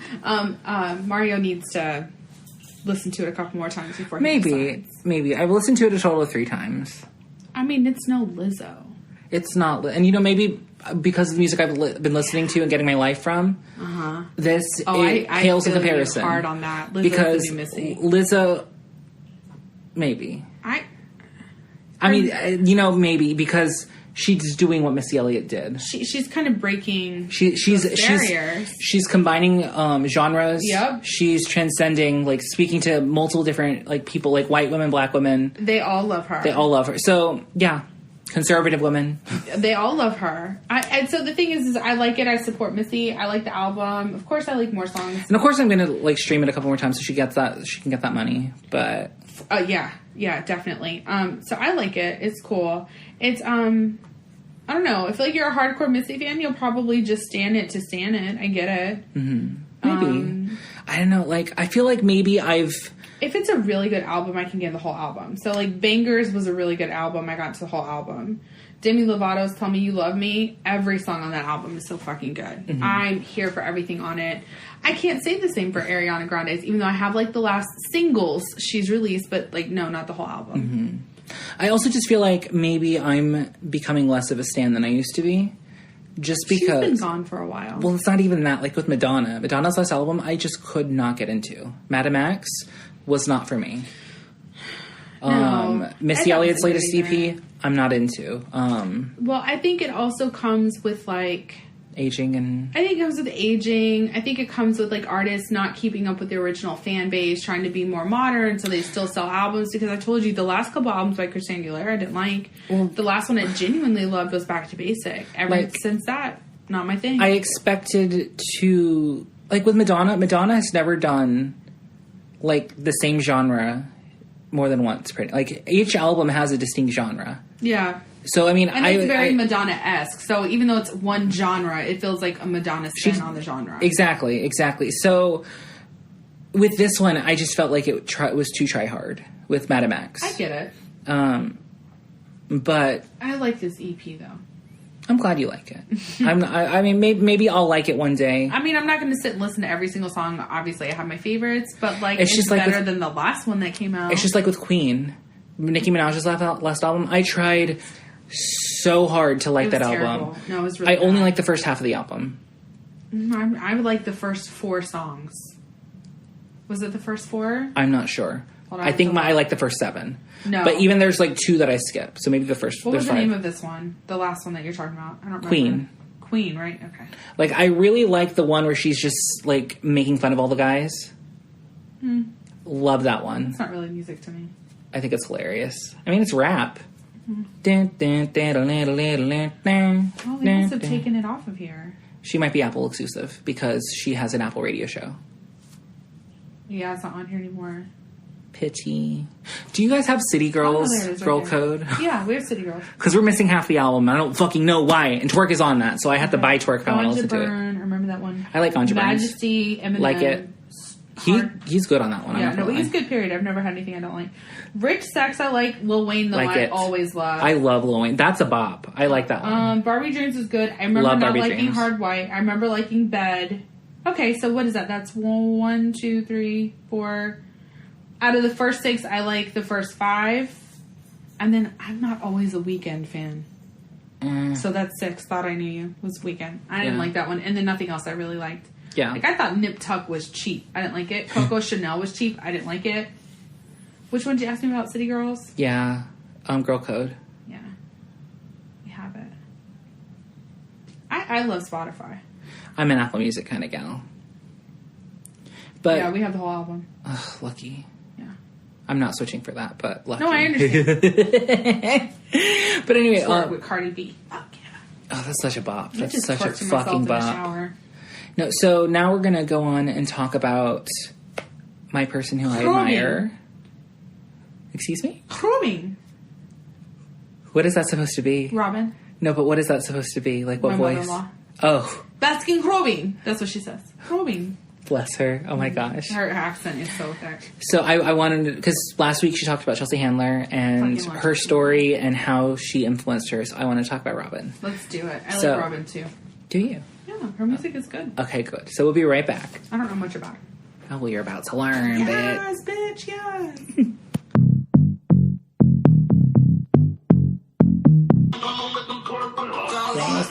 But still play the music video while you listen to it? Let's do the video. Do it, baby, lick it, baby, move it, baby, lick it, baby, suck up on that clit until that pussy got a hickey, baby. Are we recording? Bitches, you hear this? I'm so impressed. I love that song. You don't understand. It's just all animal print acid. It really. So when Katie and I went to Miss Margaret's song, we jammed out to that song in her memory. She'd approve. Oh, okay. I didn't know her at all, actually. She'd be like, oh, but then at the same time, we're celebrating her, so she'd be fine with it. She loved the attention. Okay, good. Rest in peace, Miss Margaret. I hate attention. I keep telling everyone, I was like, please don't do anything for my last day. I don't want any attention. I just want to act like I'm not leaving at all. Really? Yeah. Really. You didn't want a card? Nope. You want a cupcake? Nope. Mario, I don't like to express feelings, so it's easier for me to act like it's not happening and just... I don't want anything. I feel bad. Mario, I see you every week. Well, I know, but I'd feel bad not celebrating you. No, I'm fine with it. I didn't even want my birthday celebrated. Girl. I left it up long enough to make Val happy, and then I took it down. Oh. I don't... When have you ever seen me be, like, all about me? In this podcast. I'm 50% of this golden shit. Exactly. I'm fine with it with you. And besides, we're sitting in my bedroom. I'm drinking a glass of wine. Work.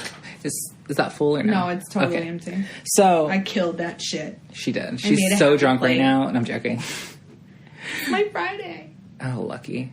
It's my Tuesday. I don't get a Sunday this week, if it makes you feel better. No, it doesn't. Okay, sorry. Like, your suffering doesn't make mine any less. I don't want you to suffer. I'll be there Monday to help you. That's good. Okay, good. So, anyway, welcome back. This is our segment of women we admire and who've influenced our lives.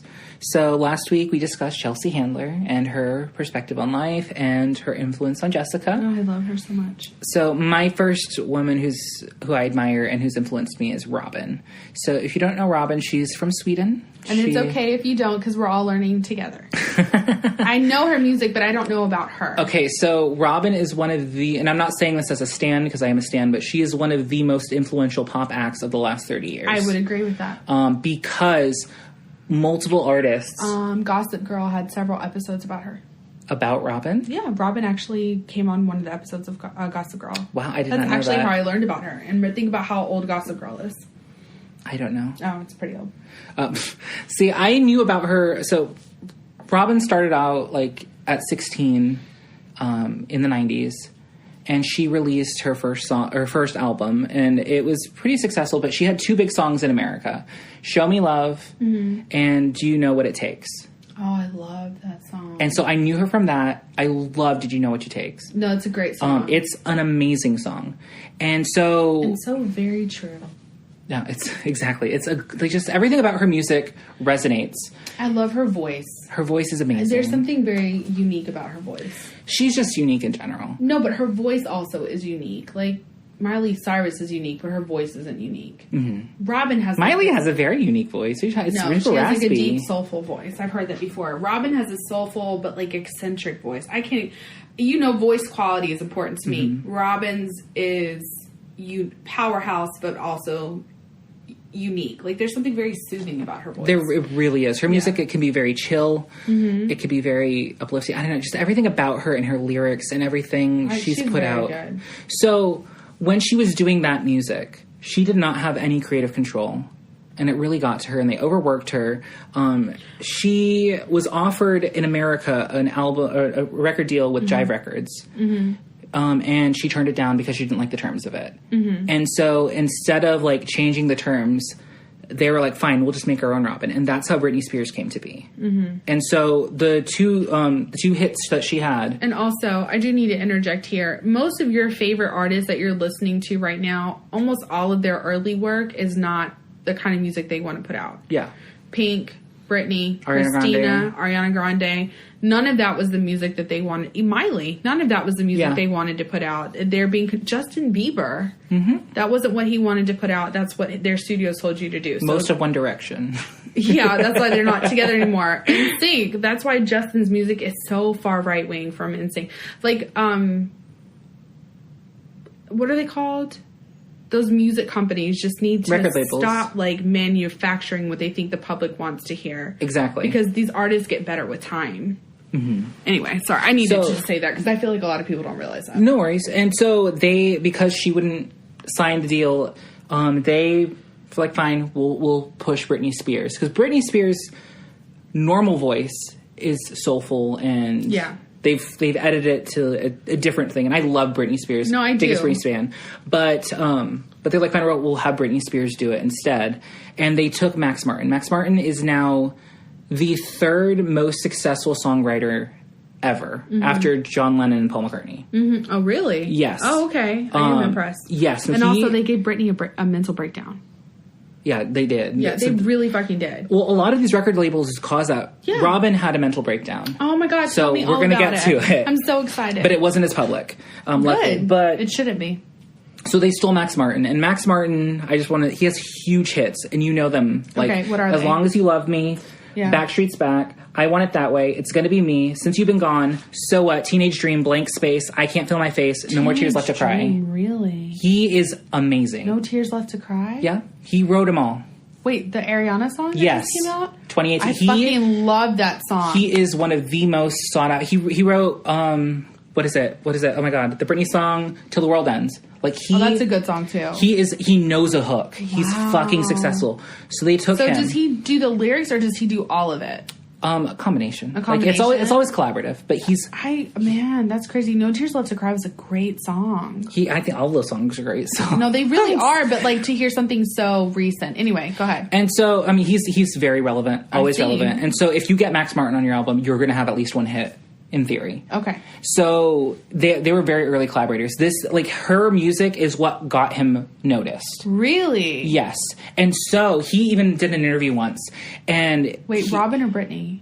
Max Martin. No, it was Robyn's music. Robyn's music got him famous because I think he's from Sweden too. Oh, that's cool.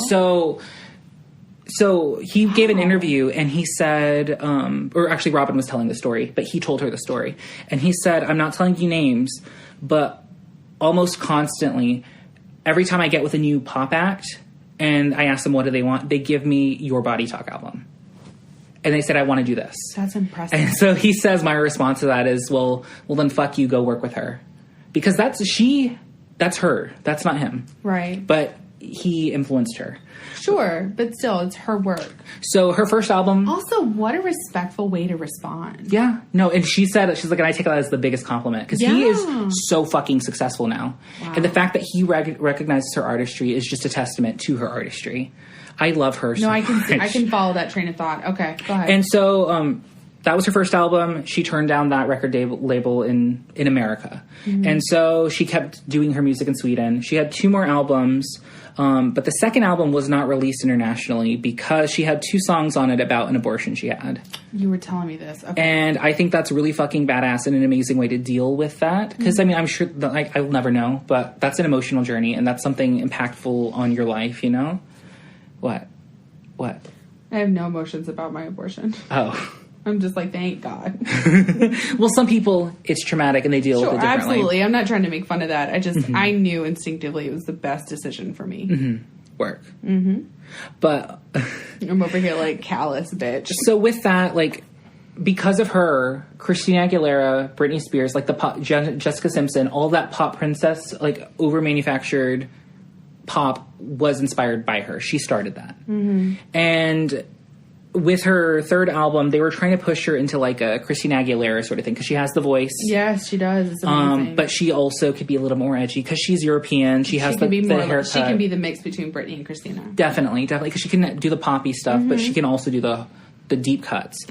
And at this point, she was put in rehab because of exhaustion. Because they were overworking her, and then she was also really depressed because she had no creative control. So at this point, she almost quit music altogether. Oh my God. But then she's like, she heard, do you know who The Knife is? I think of Mac the Knife when you say that, no. so I'm going to say So no. they're a synth pop group from Europe. No. I think they're from Sweden as well. Nope.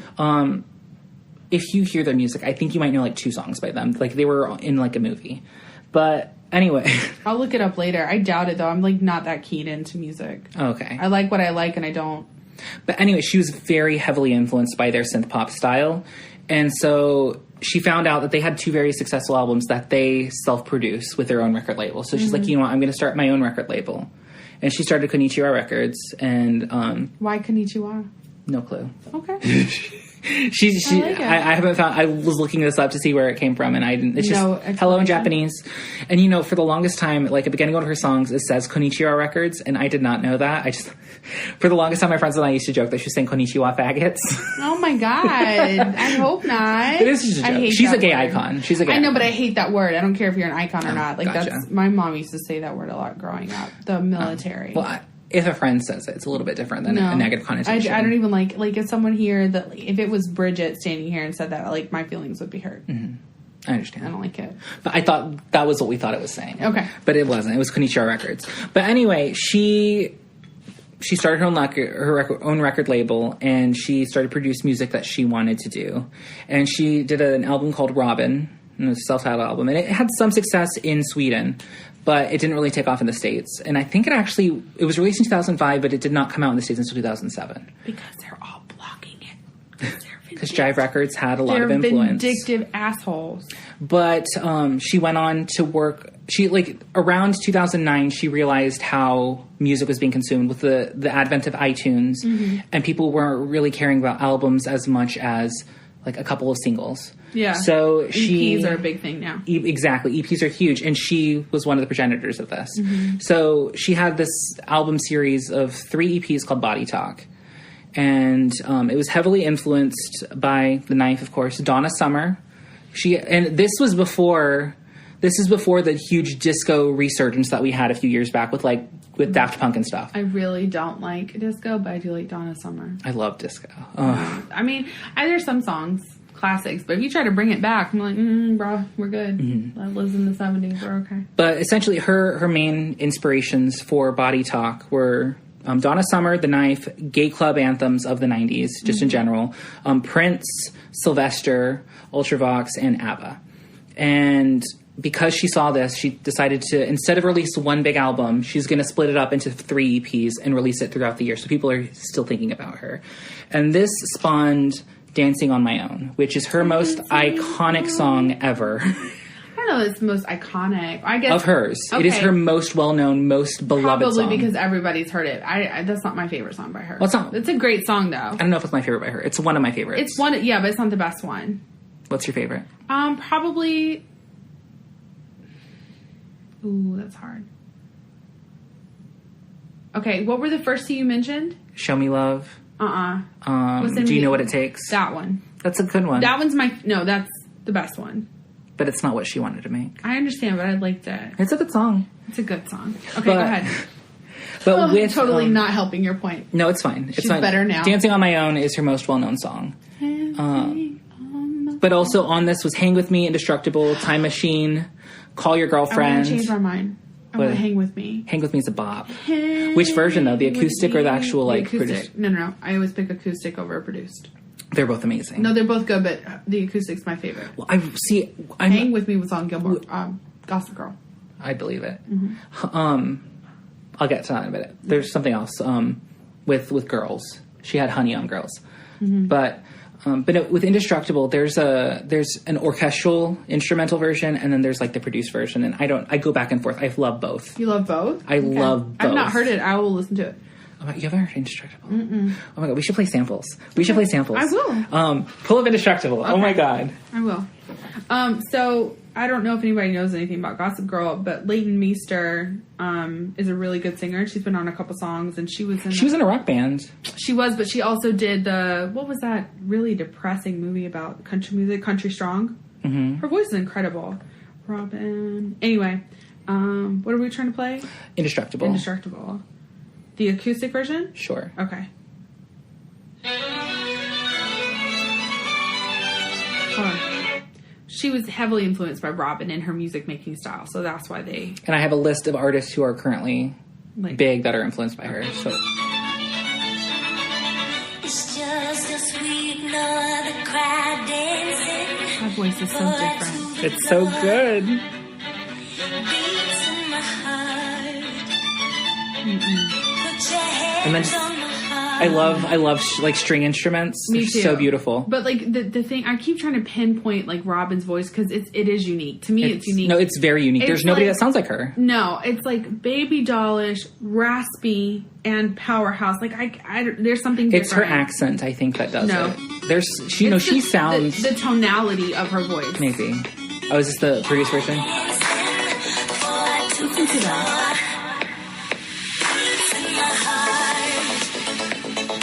I love I see why you like both. They're both good. It's just different moods. But it's not her accent that makes it sound different. It's the tonality that I can't describe.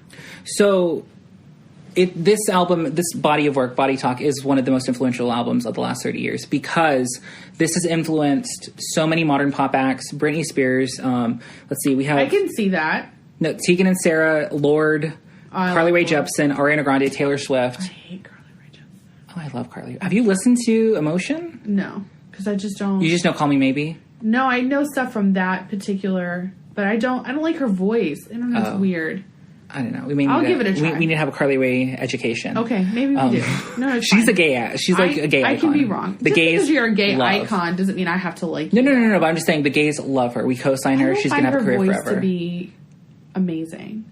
I don't think she's I think a powerhouse. it's her music. It's not. I don't care about her voice as much as the music she makes and the message she gives. But remember, I'm a voice powerhouse girl. You are. So I'm glad you approve of it. but that voice, man. Mm-hmm. That voice is stunning. Yeah. I love it. It is gorgeous. And she's good. And the reason, I love her so much is because she talks about, or, in her music, she talks about, heartbreak and loss, and it's set to a beat, an uplifting beat sometimes. And she doesn't pussyfoot around topics. She really doesn't. And so one of her biggest themes is a mixture of light and dark at the same time, because she thinks one alone is very boring. Which is hard to do. The mixture is more satisfying, but she always is successful. Yeah, but nobody else really does that. No, exactly. Ariana Grande has been doing it more and more, though. But because it's her music, is influenced by Robyn. Right. It makes sense. So Robyn started this, but this is totally off topic, but one of my dreams is for somebody to make a jukebox musical of Body Talk. And because there's a narrative within that album of a relationship and then the loss of the relationship and dealing with the loss of the relationship. It would be a good movie. That was very much Stripped. Oh, the album, yeah. Yeah, Stripped was like that. It like there's a narrative that could be drawn. It's like, maybe I'll write it one day. You want a sure on like Dancing Queen, but Robyn version. Like, well, Mamma Mia, but Robyn. Yeah, totally. It could be done. It could be done. Somebody needs to do it. Yeah. Just give me 10%. It'll be me. Dude, if you write that, you need more than 10%. Well, no. Andrew Lloyd Webber takes more than 10%. No, I'm just saying if somebody does it, I came up with the idea. Oh, yeah. Mario copyrighted that shit first. I have the paperwork to back it up, motherfucker. Stop trying to steal his shit. So with her, that's one of her big things. But like I said, all those people are heavily influenced by her. Even Britney Spears. Like there's an album. She sang backup for Britney Spears. Shut up. On Piece of Me. You want a piece of me? There's this just leaked like last week, the demo version of the song. What part? Lifestyles of the rich and famous. The whole song. So she's one of she's the back singer. So she's one of the layers in that? Yes. Oh, wow. And so the demo of it recently leaked with, you can clearly hear Robyn in the song. Oh, really? Yeah. It's her singing the song by herself. Cool. Yeah, because that song was originally pitched to Robyn. This is why I'm not a Swiftie. Because, like... Where did that come from? I read an article today about Taylor Swift. No, don't do that. I read an article today about Taylor Swift and how she's just now realizing why she should be a political advocate. And I'm like, I'm glad you realized it, but like, where were you? Yeah, it's just a little too. Yeah, a little too late. But then, like, you hear stories like Robyn, who really had to like fight, scratch, and claw their way to the top. They weren't like instant successes in the United States, but like their music is still. Amazing. It's still, what is it called? Transcendent. Yeah. Like it speaks to so many people. No one right now is being influenced by Taylor Swift music. You don't hear someone saying Taylor Swift is, well, Camila Cabello. And, what's her name? Who? That country singer girl. Please, you know I don't know. The gay one. Not the gay one. The one who's big, like... You know I don't know. Wait, is it the one that Billy Ray Cyrus was on? I don't know. Old Town? No, that's another girl. That's a gay guy. Oh. Lil Nas X. No. I don't know. Listen, but... She's that country singer with the big hair. Two people. Yeah, that's true. I understand. Robyn has a bigger reach. And that's what I'm trying to say. She's amazing. Yeah. And so... From there, she also released Honey, which was her last album, which came out last year. You were so excited. I'm obsessed with it. It's amazing. Yeah? I love it so much. I haven't listened to it all the way through. Girl. I'm going to mark it right now. Because I was not happy with the Katy Perry song you recommended. Oh, sorry. No, it's not your fault. It was very much 90s club anthem. Yeah, I didn't like it, though. Oh. But anyway, Honey is amazing. It's pretty much the evolution of Body Talk. She's still hung up on this relationship, but she's dealing with it differently now and come to some resolutions about it. And it's just really beautiful. I think she's a true artist. But in terms of... stunning. Oh, yeah, she really is. She's stunning. Like, one of my favorite things... Like, you actually called me when I was doing this because I was writing about it. I was like, oh, my God, I haven't done that forever. Let me do it. Have you seen the Call Your Girlfriend music video? Mm-hmm. And it's just her in that gymnasium just dancing. Mm-hmm. And I learned that dance in college. Did you really? And so it used to be when I was really sad, I just listened to it and dance, and I do the dance, except for the backflip, or like the back somersault thing, because I never have enough room. I don't have enough room. I'll break something. I'm a tall person. Mario is so tall, you guys. And you're gonna say that, and then if we ever do a live show, I think that's it. Mario, you're like 6 what? 6 foot. 6 feet is tall. I guess. If they ever see us live, they literally could like add like a whole nother 12 inches to me. But anyway, so like I learned, I'm a little bit rusty because I haven't done it in like 2 years, but I used to do it a lot, and it's just the dance, and this it's her is just. Why you were out of breath when I called you. Yes, today. I told you because so she called me today cute. before we listened, and she's like, what are you doing? It's like dancing.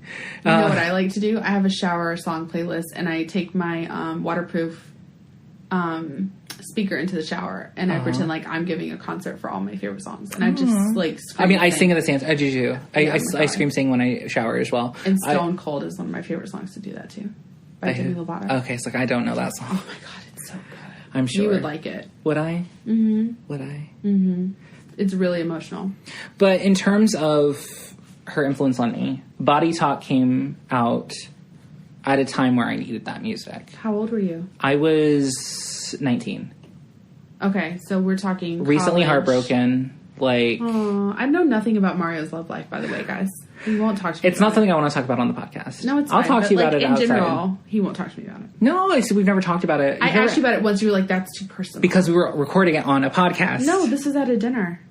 Well, I don't want to talk about it in front of a lot of people. Okay. Like, I will talk to you about it. Okay. I'll talk to Brooke about it. Yeah. But it's not something I share with everybody, because that's a big part. Like, I've talked to Jackie about it. Heartbreak is really intense, and it really shapes you. It is, but also, like, with my past and what I've been through, that person was a lot more than just a first love, and... Why wouldn't you want to talk about it? Because, like... On the podcast, without names. Someone... I always, in my brain, I know not everyone thinks like this, but, like, someone always needs to hear it. Does that make sense? But, like, they're not going to hear it from me. Okay, that's fine. It's not something I want to share with the world. So Mario was 19 in college, first heartbreak, body talk. and so it's about, like, a lot of the things that she sings about, especially Dancing on My Own, happened to me. And so it's just her dealing with it and moving through her emotions, and it helped guide me through it. And so that's why it resonates with me on such a deep level. Mario. What? I was 19 years old when I became obsessed with Stripped, and it was for the exact same reason. I swear Your to God. Stripped is my body talk. Yes. Totally. Oh my God. What a magical moment we just had. Magical. Madonna's nickname. Oh, totally. Brought it all together. Thank you so much. You're very welcome. Appreciate it. You're welcome. We need to listen to fucking Confessions now. God, yeah. It's the best album. It's the best album. Absolutely. I know you're not a Madonna fan, but the Confessions tour is everything. You told me about it. Like, it's on YouTube. I would totally experience something like that. I wish I could go back in time and go to this concert. Yeah. It is the most... There is literally a roller rink around the fucking crowd. He tells me all the time. It is amazing. Like, I get upset because I wasn't there. Mm-hmm. And then, like, even like the MDNA concert. I had a chance to go to the MDNA concert, but I did not because I didn't have... Like, I could have had the money, but... It's hard sometimes to justify those purchases. Because it was a $200 at the time, and I was working part-time at the time. And Madonna's doing $200, whereas another artist that Mario doesn't like me talking negatively about because he's worried that we'll get shut down pays like $2,000 a ticket. Well, no. The Madonna has those price tickets.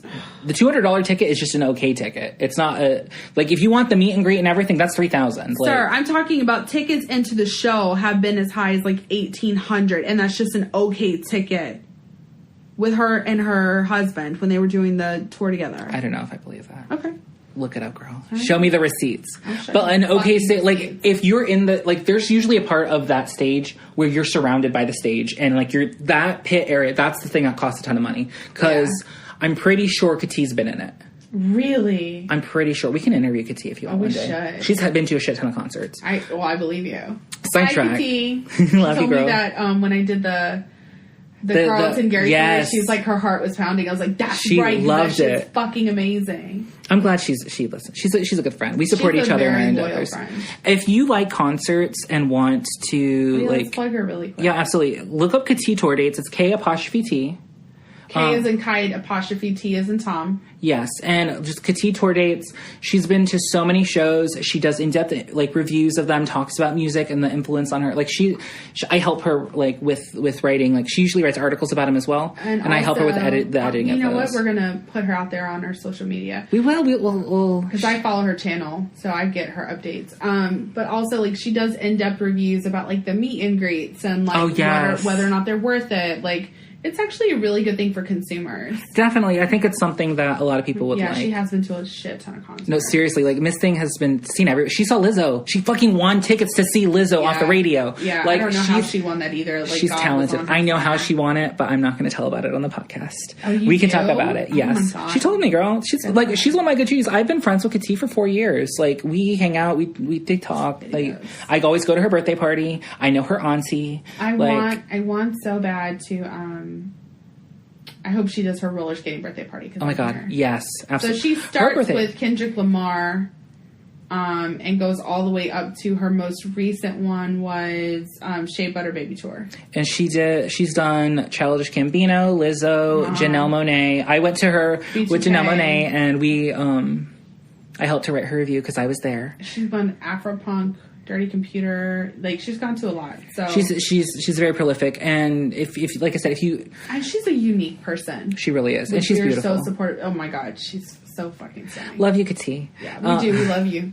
So back to Robyn. like I said, one of my favorite things to do is reenact that music video. If you haven't seen it, it's just a fun dance. Like, it's totally random. It's totally random. It's not like a choreographed thing. It's just her feeling and moving, and it's just so fun, and it brings me so much joy. But all in all, like, she got me through her music and her words and her experiences in life, and putting it out there for me to relate to helped. And just what my music should do. Absolutely. It shouldn't just be feel-good stuff. Definitely. And she's just really amazing. So if you haven't listened to Robyn, I highly recommend starting with Body Talk, checking out Honey. Here are my questions. So she influenced you because of the relationship and everything? That was her most influential part? That, and also her artistic integrity. That, like, as a creative individual, that's very important to me. See that being. And the fact that she did that, like, blew my fucking mind. Yeah. Like, I could not imagine, especially back in the day, like, record labels had a bad reputation. Yeah. And it is their way or the highway. And the fact that you said, fuck you. Yeah. I'm doing what I want to do. Mm-hmm. And I'm going to make the music I want to like because I like this band. I like this. I'm influenced by them. I want to go in that direction. Yeah. And the record label wasn't having it. So she's like, fine, I'm not re-signing. I'm going to do my own thing. And that is so ballsy and badass. Back then, not a lot of people, like now people are opening their own record labels left and right. But back then people were not. Mm-hmm. You felt like you had to do this. She also, in a sense, she started the whole SoundCloud. Because people are getting found on SoundCloud because they're producing their own music and putting it out there. Yeah. Actually, my nephew, the older one with autism prefers SoundCloud music to, like, he doesn't even pay for a subscription. Wow. Because I offered to give him one of my Spotify family ones, and his mom was like, no, he loves SoundCloud. He's always looking for new mixes and things. All right, so here's my last question about Robyn. What are the top 3 Robyn songs, and you have to rank them from 3 to 1, 1 being the best? Top 3. Dancing on My Own because it's in the music. Number 3. God, Call Your Girlfriend. Number 1? Oh, no. Number 3 is Call Your Girlfriend. Okay. Number 2 is Because It's in the Music. And number 1 is Dancing on My Own. Okay. Because of your influence from her, or because you genuinely believe that's musically the best? If you have to think about it, you're saying, I really want you to give this person a try. Dancing on My Own. Listen to Dancing on My Own. Yeah. That is Robyn. Okay. There's no other sound like this. Robyn, Dancing on My Own. It has intense everything. Like, it's just, there's intense emotion, there's intense drum, or an intense beat. It feels like a heartbeat. Your heart starts racing because of the music. That's very true. It's an experience. And the music video is fucking amazing. She starts, the choreography that she does is based off like a movie of this woman boxer. Like, there's just so many cool, like, things about her and where she gets inspired from. I genuinely like Hang With Me too. So Hang With Me is a good song. If I can throw that in there. Well, you can put your top 3 Robyn songs too. You nailed them for me, but Hang With Me is I would probably substitute. Hang With Me would be my number 3. Because you don't know, because it's in the music? Mm-mm. It's from Honey. Yeah, I know. I love that song. I just put Honey on here. I think I've heard clips of it. I feel like you've sent me stuff and I've listened to it. Honey's a great song too. I don't know, but really, those are my 3 favorite Robyn songs. Hang With Me, though. I go to those 3 songs the most. Call Your Girlfriend. It's unique. It's different. It's because the story of Call Your Girlfriend is essentially, okay, we've made a connection. We want to pursue it, but you're with somebody, so you need to call your girlfriend. Oh, the complete opposite of Ariana Grande. Like, I'm stealing your man. And she's like, okay, well, we need to do this respectfully, essentially. Yeah. But also, it's the right thing to do. And like, the whole lyrics about it are just it's not her, it's you. Like, you'll find love again, you'll thank me for this later. Like, listen to the lyrics. Listen to lyrics. Everything about her lyrics resonate with me. And I just have so much joy from dancing to Call My Girlfriend or Call Your Girlfriend music video. So I feel like what we're saying is go read all the Chelsea Handler books, and while you're reading them, listen to Robyn. Do it. And then you'll basically be being Mario, which is what everybody wants to be. Maybe. I don't know about that. I'm the arrogant friend. Oh, are you? I have humility. I try. I have humility in certain situations. As a human, I'm better than everybody. No, I'm just kidding. But if you do end up listening to Robyn and like it, let us know. Yeah. Let us know. Like, send us your favorite recommendation. Just listen to all of Body Talk. It's everything. I'm going to listen to the whole Body Talk thing all the way through. I know music from it, but I can't remember. And you talking about her makes me want to, like, experience her with the knowledge you've given me. Because that always influences how I feel about an actor, an actress, a movie, a book. No, like, you've made me more perceptive or open to something from Chelsea Handler just by your telling me of her story. But also the background of something I think is really, really important. The background of a human is important. The background of a book is important. The background of a song is important. We can't just listen to a song and decode it. Like, we need to know what the intent was behind it, and I think that changes our perspective. I'm a big intention person. Like, what were your intentions? And if you can tell me what your intentions are and I can relate, then I can see it from your perspective, which I think is an important thing to do as a human being. No, definitely. Like, being able to relate to people on that deep level and understand them. And even if I can't relate, putting myself in your shoes is important. Yeah. I can definitively say, oh, no, I don't agree. Exactly. All the time. I do not agree. So I'm trying to think of a better word for housekeeping, because I don't like housekeeping. But just like some heads ups. Okay, yeah. Some heads ups. Sure. Are we good? Are you done with Robyn? Did I just we're done. We're done with Robyn. No. We're good. Like, I love her. She's everything. Because I can be an interrupting bitch, and I know that. Just a couple of things in the future coming up from the podcast. Mario and I are going to be reviewing quite a few movies between now and the end of the year. Yeah. Probably once a month, maybe even twice. Maybe, so it's really depending on the release. We want to be relevant. And then also when we go, because I'm not going on opening weekends for any of them. Why not? I hate opening weekends. I love opening. I always go, like, at 10 a.m. on opening weekend. There's nobody ever there. Oh, I'll go at 10 a.m. with you. Yeah, that's when I go. Like... What? But are you talking about on a weekend? Well, yeah. Usually the 10 a.m. show is dead. Even for Marvel movies. But how are you... Well, I don't know. We'll see. Okay. We may just go during the week. That's fine, too. So we'll figure it out. Yeah, we're going to figure it out. But we're going to review it. Brooke is going to go, so I'm hoping we can convince Brooke to come on the show and talk about it. I'm excited about it. Her country twang. I think we're both fucking excited about Hustlers. Yes. And just because it's out. It's out now. No, it comes out in September. Are you sure? Positive. I could have sworn they said it's predicted to have a big opening weekend. Yeah, it is, but it's not. It hasn't opened yet. I hope it's good. I hope it's fucking good. Well, Jennifer Lopez. I'm a huge Jennifer Lopez fan. Just for anyone who doesn't know, it's in her blood. Jenny from the Block. But I love Jennifer Lopez, so I will see anything September 13th. Okay. Also, Mario, we talked about this. We're going to go see Cats together. Mm-hmm. And then we are super excited about Charlie's Angels, and Zombieland is making a comeback. Zombieland 2. I'm excited about Zombieland. And it has the original cast, so... Yeah, super fucking excited. I found out the premise of the movie. Okay. Abigail Breslin's character... Love Abigail Breslin. Met a guy, thought he was cute, ran off with him, and so they're trying to find her. Oh my God, Abigail. Okay, I'm so down.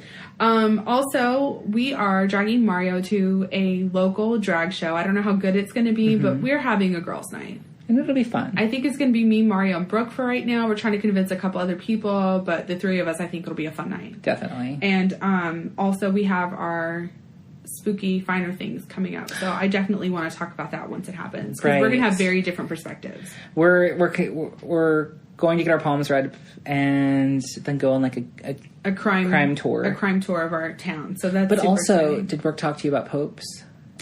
I told Brooke I would go to Popes. However, I don't do the haunted barn. The hayride, though. I do the hayride, and I'll do the forest, but I won't do the barn. Okay. And honestly, it's not worth it to go out there without doing two things. It's so far away. Yeah, it is. It's on Pope's Haunted Farm is a big thing in the South, or at least in our region. In our region, yeah. And it's super spooky and scary and fun. Have you been? Yes, once. Did you like it? I had fun, but I like going, but like I felt a little bit harassed because this guy wouldn't like. I'm really freaked out by chainsaws because of Resident Evil 4. I don't like Michael Myers. I've never seen one of those movies. I hate him. And so I hate chainsaws. And there was this guy with a chainsaw, and he had like a mask on, and he would not leave me alone with a chainsaw. So like they take the chain off. Yes, but like it's touching your leg and it's loud, and I don't like the loudness. Yeah, and all that shit. And so like he wouldn't leave me alone, so I complimented his package, and he left me alone. Good job, Mario. I was like, leave me the fuck alone, dude. So the forest is kind of open and there's light, so you can kind of see when someone's coming up and scare you, and it's more fun when you can see that someone is going. I don't like being surprised. I have a control issue. That's why she hates the barn. No, the barn is just terrifying. And then the hayride itself is like fun and kitschy, and it's not really that scary. I like the ball. Yeah, like that's a lot of fun, but the barn itself is actually really scary. There's a lot of closed spaces and people in costumes. Yeah, and there's a lot flashing of lights, flashing lights and smoke. I don't like the barn. What's the one in Atlanta? I know what you're talking about, but I don't know the name. Because Brooke was like, I've always wanted you to do that. And I was like, bitch. You can't pay me. You can't pay me to go. Fuck that. Like, What's it called? Nope, that's not Astro World. That's what's his name? Travis Scott. I know what you're talking about. It's something World. I don't know, but I won't go to it. But I'll go to Popes with you. Like, I'm too afraid to go to Halloween. What is it? Halloween Horror Nights at Universal. No, I would never do that. No. Oh, I was going to ask you if you would be interested in going to like the Rocky Horror Picture Show. Do they have it here? They do it every year. Every year, Halloween. Oh, just once? They do it the whole weekend, but there's the midnight showing is the one that everybody dresses up to. I'd go. We can go. I used to go all the time in Savannah. Yeah. Like, they did it like once a month. No, they just do it at Halloween here. And then they also like sell you the packs. Goes. They sell the toast and the rice and the newspapers. Will you dress up? I don't know what I'd wear.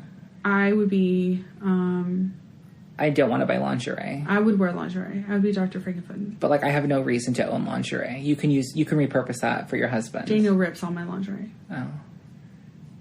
I had to ask him not to rip one because it's my favorite. Like, please don't. I like it. No, I'd be totally down. I love Rocky Horror. I just want an excuse to put drag on my face. Yeah. Straight. I want to look like Tim Curry. I would do all the shading and everything. Would you cover your eyebrows? Yeah. I hate covering my eyebrows. I would probably watch Nicole Guerrero do it because she and I have similar eyebrows, but she's like really good at covering hers because she does a lot of like extreme makeup looks. Mm-hmm. So I would probably do it. Like, if you want to go, I'm down and I will dress up. Yeah, I'd go. I just don't know what I'd wear. I'd figure it out. What about like, not being funny, like a French maid costume? You can be magenta. That's money. I don't need to spend. Okay. I could be. Val bought a top hat and was what's his name, and all she wore was just like the top hat. She didn't dress up all the way. What's his name? Riffraff? Not Riff. Is it Riffraff? No, it's not Riff. The butler? The butler, yeah. Riffraff. Oh. I thought he was somebody else. I don't know who I'd dress up as. I'd have to think about it. Well, don't dress up at all. You just be there with me while I dress up. Well, I mean, I have motorcycle boots. I could be, what's his face? Oh my God, please do it. I mean, it's just like, what, blue jeans, a white t-shirt, and a leather vest? Yeah. I could do it. You could totally do it. And I can make my hair can be a pompadour. Yes! Oh my God, please, Mario. We'll see. Since you can't be at work on Halloween this year, I feel like that's what we should do. Yeah. Brooke's gonna want to be like the most ridiculous. She's gonna be magenta. For sure. Totally. Yeah.